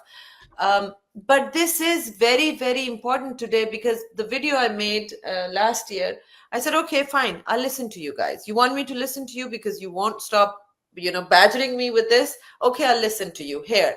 So I made a video first. I'm like, okay, is this good enough? I'm just wearing like a dupatta on my head. And then I say, oh, but wait, some of you from different sects are going to say, no, this is not good enough. Not a single hair should show. So let me, so Mhm. then you see the next scene and I'm wearing, and then it's like, oh no, but some of you don't like colorful hijab. So maybe it should just be black. And then I keep it. It was a satire. And it ended Yeah. up with me wearing glasses and gloves and wearing an abaya, and Yeah. There's no eventually end to it. and Yeah. not eventually not saying anything, and then Yeah. there are just words on the screen that say, even some of you will not accept my voice because it's the voice of a namehram, so That's maybe I right. should just be quiet and just gesture. And Yeah. then you just see me doing that on the screen, and it looks ridiculous, and it's meant to look ridiculous, but people got offended.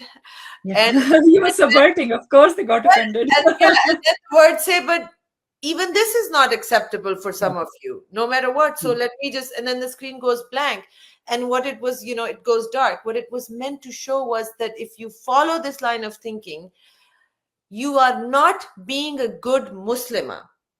Under somebody's interpretation, you are still not Yes. doing enough. You are not a good Muslimah. And if you keep following, believe me, what they Mhm. used to do, they used to bury infant girls alive. Yeah.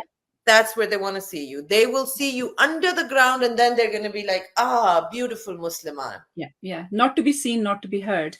But we're seeing that in a way now, unfortunately and very sadly, we're seeing that, as they call it, nifaz Sharia, or implementation of Sharia, now happening in Afghanistan.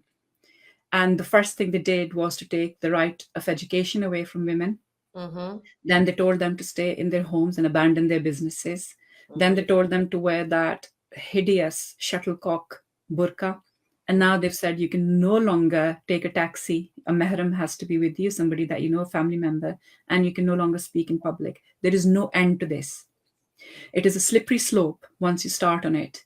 And there is so much oppression in this because women's life chances and life outcomes are curtailed.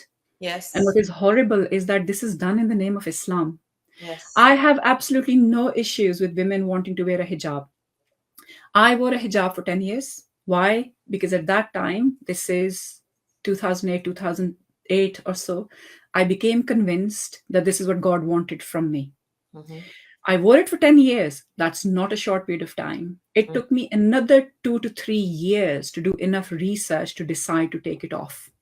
Mm-hmm. And so my positionality on this is very informed on both sides of the argument because I've actually chosen to follow both sides of the argument. But where I stand now is that I firmly believe that the hijab is not mandatory. I think our imaginations have been colonized by a particular version of Islam exported from Saudi Arabia at a particular period in time. They have now changed their views. Suddenly, that Sharia, I always say, oh, the Sharia has changed, has it? Because Yeah, they're before, changing. Yeah. before women couldn't drive and they had to wear Yeah. these black abayas, and now suddenly the Sharia has changed. Now, the Sharia has not changed. Their opinions about Sharia have changed. And so, what has done is huge damage. And I'll tell you the damage it has done, Iram. One, our young women are so anxious. Why? Because they just feel they're not good enough. No matter how they dress, they're so anxious with their appearance and how Allah will judge them. Mm-hmm. We've put all this massive burden on their shoulders.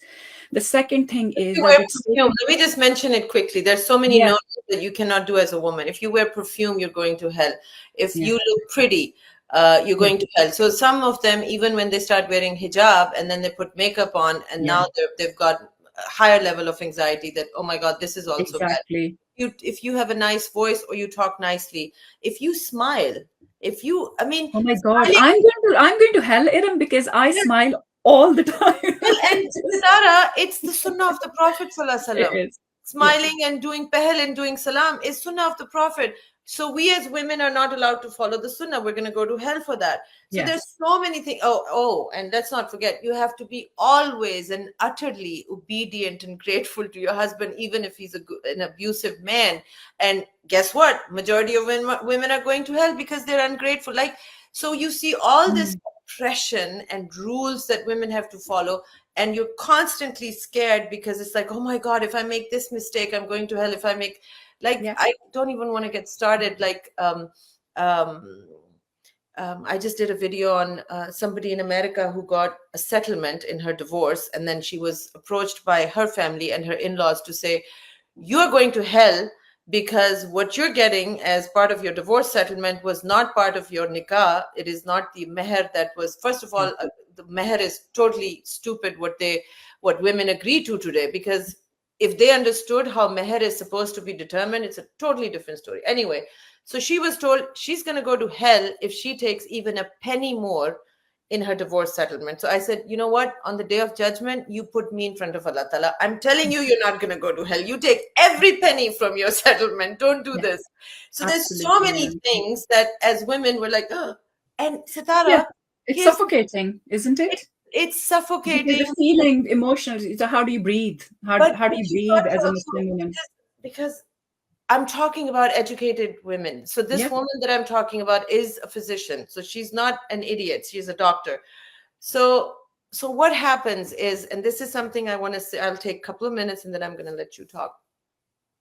When you are talking about, when you start conditioning young children, we're talking about young girls, and they're constantly hearing this message, aurat nakasola kaloti hai, aurat this, aurat that, she needs, grateful women will go to heaven. And who is a grateful woman who is obedient to her husband, and khamind is majazi khuda, and then you see dramas where it's all about, revolving around the husband. And so I have many students, I love coaching. My ideal clients are young women who have been raised in the West, and they're professional women, but they have such anxiety, Sitara, because they have gone to school here. They They've will. got degrees. They've got all of that. But their identity, and this is what I want to say, hijab is not a Muslim woman's identity. Their identity, at the core identity level, these women feel unworthy. And they feel constantly that they have these dreams and ambitions. They want to become leaders in their fields, but they are nothing until they are married. like all Mhm. their achievements. So one of the things I normally hear is, I was told if I could get good grades, if I could get go to a good college and get a great job, and my brother did all of those. He ticked the boxes. I've also ticked all the boxes, but I'm still not good enough because I'm not Mhm. married yet, or my husband is unhappy with me, or I'm divorced. And Yeah. there's so much we can unpack here, maybe in a next session. um, so much injustice has been done Yeah, to women, absolutely. And in and the this name of Islam. idea of being a good Muslim, a practicing Muslim, God, that Yeah. was infuriating. Thank God I haven't heard it in my life. No, that's what they say here, practicing Muslima. What I would say to Muslim women, what the obsession with clothing is taking us away from those really high level goals, the high level goals of being a good human being, a compassionate human being, a charitable human being, a financially independent human being who can then do charity with her wages, for example, who can set up institutions. Women who have a great calling, they could become amazing diplomats, they could stop wars. I mean, we're looking at the West centric male leadership model, Mm-hmm. right? What's happening across the planet? The planet's burning. There's no leadership. There's a genocide on. There's no leadership. There are wars across the world. There's ethnic cleansing happening. Where is the leadership? There is a really interesting point made by a lady. I forget her name. She's really high. She's a really high level official in the United Nations. And she says something. She says, "Where are all the women from the top diplomatic negotiating tables? Put them there, because what women care about is children not dying." Yes. Right? So And women could be global leaders, women could be politicians, women could be opinion leaders. But our Muslim women are sat there feeling unworthy, thinking, a strand of my hair is showing, I'm just going to end up in hell. So, what this obsession with clothing does is that it takes us away from the really high level goals in our lives, which we can set. And actually, only now the historical conditions have become such that we can access education, we can access jobs. This didn't used to exist before. I mean, Harvard Medical College took its first female medical student in 1945. wow. That's only 75 years ago. So Yeah. women can now actually access medical education. But when they become doctors, we have these um, awful patriarchal websites like Islam QA. And they will say things like, you cannot practice as a nurse or a doctor because if in your hospital they tell you to wear shirts which have half sleeves and your elbows are showing, that is haram. And you don't want to go to hell, do you? So the same ulama would then say, but men should not send their wives to male doctors. Mm. But if a woman wants to become a doctor, then her elbows cannot show. Of course, her elbows will show because for hygiene reasons, you have to scrub your arms when you work Yeah, in a of hospital. course. And it's not So part of Torah anyway. So it's partly, so this is the issue, is it takes you away from high level goals and it creates certain barriers for you which are insurmountable. So what then happens is that Muslim women who have all of these talents, these capabilities, this emotional maturity are being held back again and again in the name of Islam. And so I'll just coming back to hijab then in relation to that. I think Muslim women themselves are guilty of taking this political agenda forward. Many Muslim women will say, I wear my hijab very proudly, and I don't care if I'm being harassed for it, da, da, da, da, because my deen demands this from me. And I'm like, does it? mm, I don't have a problem with women wearing the hijab. I do object when women say that it's an obligation that God has created on them. I also object to things like the World Hijab Day. What kind of nonsense is that? mm, What are we celebrating here?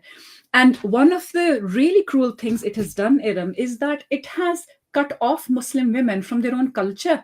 mm-hmm. Like the beauty of Islam, there's an amazing scholar, Dr. Umar Farooq Abdullah, and he's written this beautiful essay about culture. And Mm. he says that the reason why Islam lasted so long as a civilization was because it could accommodate cultures. It never uprooted people from their cultural norms and identities. So in China, Islam was Chinese. In Africa, Islam was African. African women still wear these beautiful, bold colors. In Pakistan, in the Punjab, Islam is your kurta shalwar. In Sindh, it's your ajrak. In Indonesia, it's your batik. Yeah. That is Islam. But what this kind of Arabization has done is that it's saying to women, you must all wear these long robes and this Arab style scarf on your head. That makes you Muslim. So I would like the audience here to do just a little social science experiment. And after this talk finishes, go on Google and search for images of photographs of Muslim women in Pakistan from the 1970s and 80s. Or open up your family albums and see how your mum and your Yeah. aunts are dressed. That was our culture. We have been uprooted from that. And so more and more girls are actually, when you turn to that austerity, that kind of wearing black, those really depressing colors, that really creative person inside you dies. So you might have a preference for the color red, but you're going to stop yourself and you're going to force yourself to not wear it. It makes you unhappy internally. So many girls have lost their sense of self and the sense of their cultural identity because they're all wearing this. I mean, it is so sinister now that if you go and look up, if you tell Chat GPT or AI to create an image of a group of Muslim women, that image will have women in an Arab style abaya and a scarf.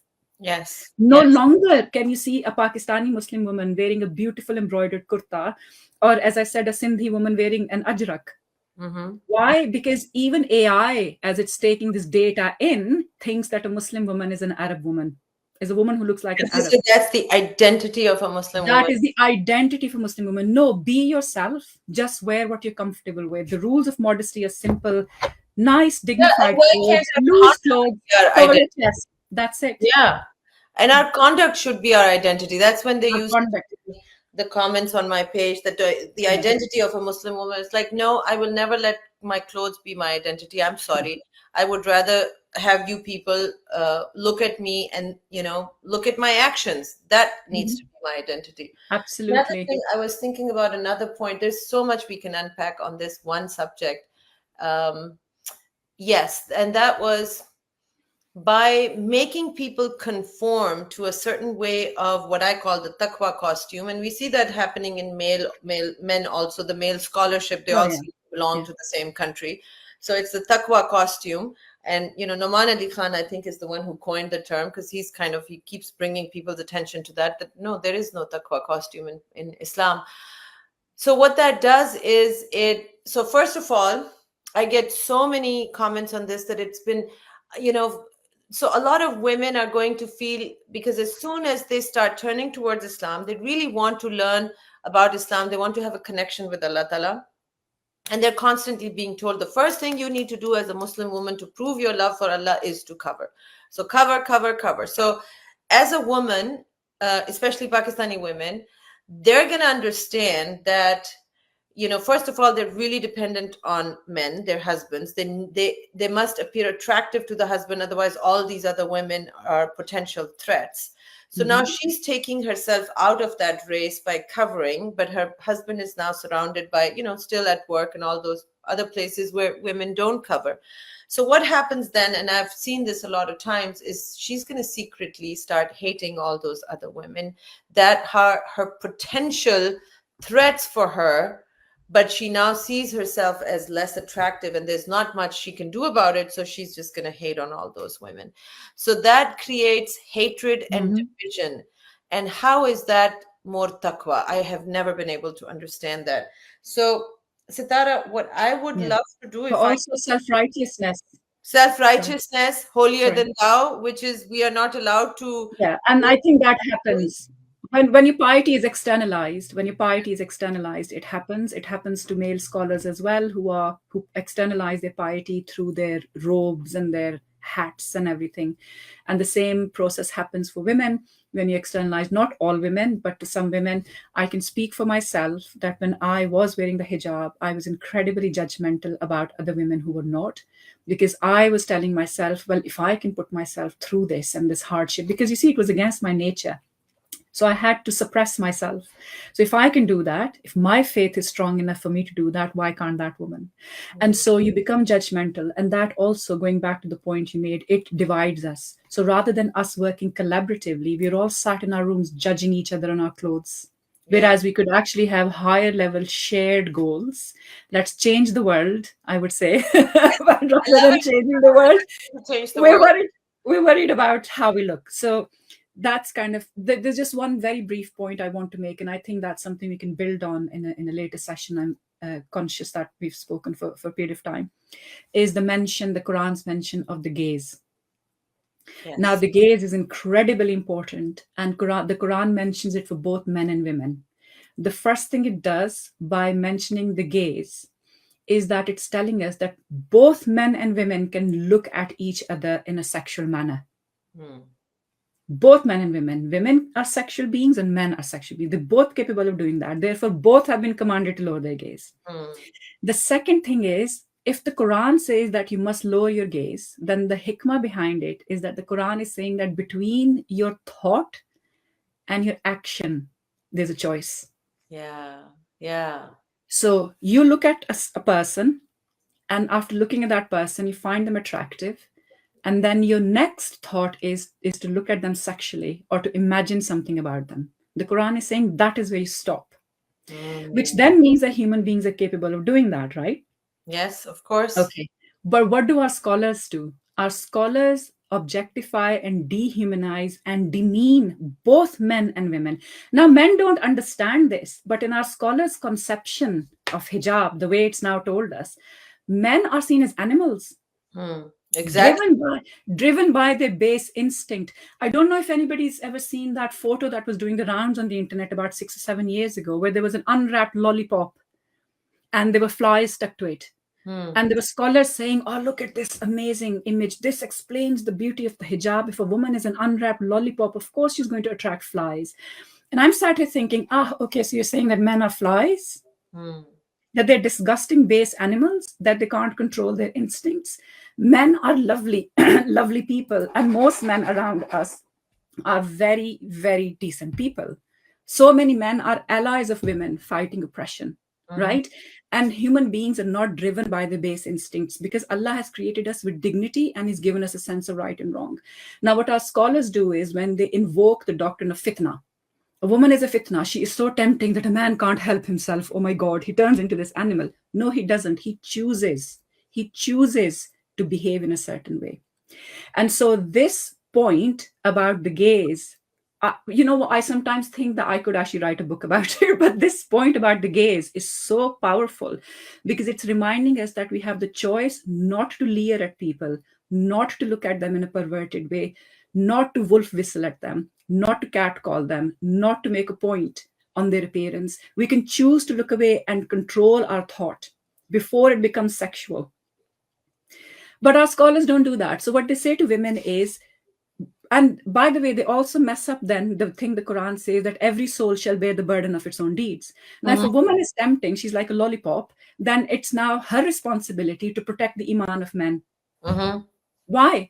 It's the man's job to protect his own iman, right? And he's not a fly. He's a human being, a dignified human being. So when our scholars invoke the doctrine of fitna, the reason why I'm pointing this out is I'm sure there are some men listening to this as well. Please realize that you're being treated as an animal. In this way of thinking, in this doctrine of fitna, you're being treated like an animal and a woman is being treated like an object. She's the unwrapped lollipop. You're the fly. This isn't a great way of looking at human beings. That is not how Allah is looking at us. Allah is saying that you're believers, and because you're believers, you will train your gaze.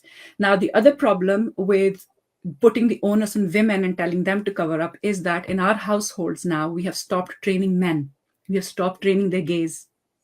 Because what we're telling them is if a woman steps out of the house and she's not covered, she's fair game. You have the right to stare at her because she put herself in front of you. Right? And so the training the gaze, which is a core responsibility of Muslim society, to train the gaze for both men and women, has now been messed up. Women are being told to cover up and men are being told, well, you can stare at her because she's not covered up.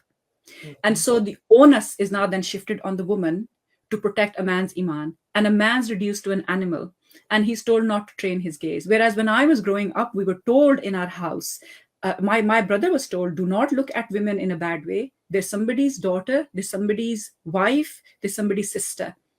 Do not ever leer at women. I will not tolerate it if I ever hear that you've said a bad word to another woman. We were training our boys' gazes.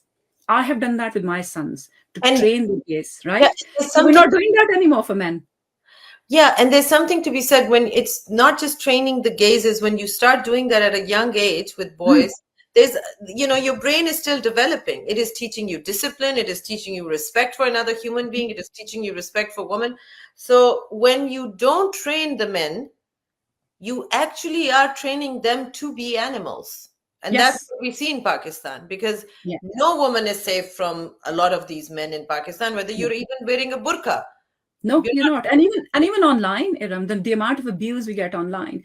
not. I'll Yeah. give you an example. The other day, my son was looking quite outraged on the dining table. And he said to me, he said there was this video on Twitter of this young lady. She was 17 or 18, very young lass, wore a hijab, by the way.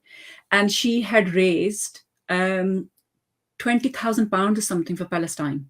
Wow. So she's been doing this fundraising. She's raised huge amounts of money and she wants to raise more money. So she was doing this video. She's wearing a hijab. And he said that every comment under her video was saying, you're wearing a hijab, but I can still see a bit of your neck. So what my son was saying to me, my twins are 21 now, mashallah, they're sensible. He said, Mom, why is it that Muslim men talk like molesters? Why is this man, he's right, why is this man sitting here not seeing the young girl for the charity that she's done and the hard work, but his entire focus is on this inch of skin showing under her scarf? Why are our men now looking at women as if they're potentially just going to attack them? So the disservice that our scholars have done for Muslim society is they have taken the onus away from men and women to train the gaze, especially men, and women have been held responsible for it. So that's why we can, talk about hijab for another 4 hours, because the implications of it for society, for women, for us, for our sense of community are huge, and they're not understood. And I think it's doing huge amounts of damage to Muslim relationships, and it's causing huge amounts of antagonism. And Muslim women feel under siege all the time. They're not able to breathe. The number of young women that I talk to, and they say, oh, please, can you tell me what are the rules that I need to follow? I'm like, all the rules are for women. Just just know that all of the rules are for women. Yeah. So it is a complex issue, but I think we need to keep We will sharing have, what it we is will in the continue to Quran. have these talks. I think Inshallah. for a lot of women, even today, even I know I saw a lot of comments saying, oh my God, this was eye-opening. It's still going to take a few listens. You need to listen to this talk again and again. It took us a while too. The conditioning is not that easy to overcome. It's going to take you a while, where you're going to take one step forward and you're going to say, I have some breathing room. Oh my God, I can't believe I have these rights. And then you're going to be scared and you're going to say, surely I don't have more rights than this. And then you're going to take a few more steps forward and you're going to say, oh my God, I can breathe some more. I can't believe I have the. And one day you're going to realize and say, oh my God, I am free. I am actually free. And Allah made me free. And I have pretty much all the same rights. And we'll get into that in, like I said, some other talk, that we are equal. Number one, please understand that Allah created us equal. There is no hierarchy that is gender based. However, based on your roles, you will have different rights and responsibilities. That's a whole different topic. It does not have to do with gender. It's just like, if you're a mother, your responsibility is going to be different versus if you're a single woman. It's just, so it's not gender based. So we'll talk about that later. I wanna ask you one question that I do want to address, because this is the second time I've seen it. The right of divorce. If you can quickly say something about that. I know we're out of time. Why is it that a man is able to divorce a woman or verbally and stuff, and a woman is not? This is very complicated. So I think I'm going to choose not to answer. Then we'll do that separately. But what I will say is that, in my view, and this is where the law needs reform, if going into a marriage requires a formal documented process where rights and responsibilities are addressed, then I think going out of marriage should be the same. I agree. In other words, verbal divorce should be absolutely banned. It should be made illegal. Divorce should always be in writing, and it must always be done through an arbitration process. I'm just going to say that and park it there, and then inshallah at a future conversation. And I would just want to add a couple of things to that. That remember what we said earlier in the conversation, that you have to remember the times during which Quran was revealed and paper was, not available. It wasn't invented. and reading and writing were things that very few people did. So you've got to keep all of that in mind. And now it's very, very simple. Everybody does it. And also remember that certain things were given as suggestions to people, and then we were supposed to build on them as societies, as civilizations got modernized. And then another thing I always say is that please do your own research. Please do not, this is advice from me as an older sister to other women, that always be, when you're listening to different scholars, especially, even female scholars, a lot of them, what they do is they free thinkers, like what, Sitara is an independent researcher. She doesn't belong to this school or this sect. A lot of what the female scholars do is they regurgitate whatever they've been hearing from other male scholars, which are still part of the patriarchal hijacking. So be very careful about that. Look, there are other independent researchers as well, like Sitara. There are other they're free thinkers. For example, Ramdi Saab, even, although he also has a certain school of thought, but still, and he's been ostracized for his free thinking. So do your own research. Remember this. This is a great time where we're going to be learning, inshallah, how we will see this reform that's happening in Islam. And the final note that I would like to say, whenever you hear this is one of the favorite things that scholars like to say, is pe ijma hai, ummat ka ijma hai, ijma ummat hai. First of all, how did that ijma take place? And then please keep in mind, I said this to a scholar's face last time and he went red. He was not happy to hear it. I said, how can you say ijma ummat when 50% of ummat is women? Where was the female representation in your scholarship? If you didn't have women in that group or whatever, how can it be ijma ummat? So no, I'm sorry. I told him I reject your ruling. He was not happy about it. So, yeah, but I'm glad you mentioned ijma. We can talk about it, but just to say that ijma is the word used to silence a conversation. It has that word has a political role to play, which is silencing. There is no ijma on anything in Islam, and inshallah we can talk about that. I want to just, if it's okay, Eram, just ask the audience here to, I'm going to use a metaphor. I'm going to use a metaphor to try to imagine this. It's taken me a long time as well to understand this. You can think of the Quran as a very finely calibrated watch. It's like a Swiss Rolex of the highest quality. Let's put it that way. The book has no contradiction in it. It is the only book in the world which has no contradiction in it because the author is Allah. Now, as a finely calibrated watch, if you imagine that if a second's hand or a minute's hand or the hour's hand goes out of sync, the watch can't tell time, right? It kind of breaks, the whole thing breaks. The beauty of the Quran is that the moment you try to put an unjust ruling into it, or you mess about with one verse, the rest of it stops making sense. Wow. So think of it like that it's a beautifully, perfectly calibrated mechanism. It will displace things. I'll give you an example. If the Quran says that marriage, and it defines marriage as a relationship where there is affection, muadda, compassion, rahma, and shura, consultation. Then if you start to put wife beating into the Quran, those other verses go out of sync. Yes. Okay. Now that intuitive sense of the Quran is really important. Our relationship with the Quran, it will make sense and it will come together nicely. It will be like a watch that works perfectly. It will be calibrated.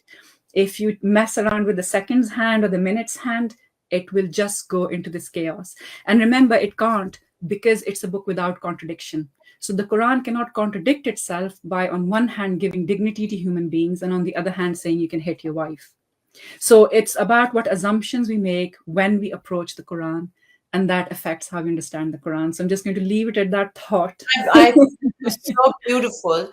And that if you are finding contradiction, then the contradiction is in your thinking or your understanding, not and you need to reconcile it. Quran. Yeah. Exactly. That's what I used to do too. Like there cannot be contradiction in even what Quran says and the seerah of the Prophet Sallallahu Alaihi Wasallam. This was so beautiful, Sitara. I can't tell you how honored I am. I am so grateful to you for being so open and bold and truthful and being yourself. And, It has been just an honor. So thank you so much. I want to thank it's like I have seen some pretty steady numbers. This was a 2 hour long I conversation. know, it's been a long conversation. It hasn't dropped. It's actually grown. So please, here's what I request you guys. This is an effort I'm making, Sitara is making. This is the part we're doing. Now you have to do your part. Share this message with as many people as you can. Go and join Sitara's channel, which is on YouTube under her name, Sitara Akram.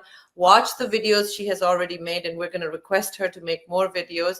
And one of the things I'm thinking about doing is maybe to collaborate with Sitara and convince her to do some classes for us, for Quran classes, so we could understand some of these things in longer sessions and can ask questions and interact in the class. So if you like that idea, send it to me in the comments.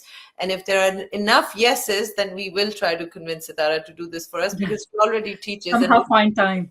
Somehow find the time, but you're already a professor, so this won't be something new for you. Not quite yet, Eram. But inshallah, I hope Allah gives lots of barakah to what you said just now. Inshallah. But that's the dream, that inshallah in a few years' time that I apply for a professorship. Inshallah. Thank you so much, my dear. Thank you so much, Eram. And thank you for your time and the generosity as well of all of our listeners who've just been so engaged. So I do want to thank them for persevering over this long session. Thank you very much. Thank you very much. Allah Hafiz to all of you. Take care.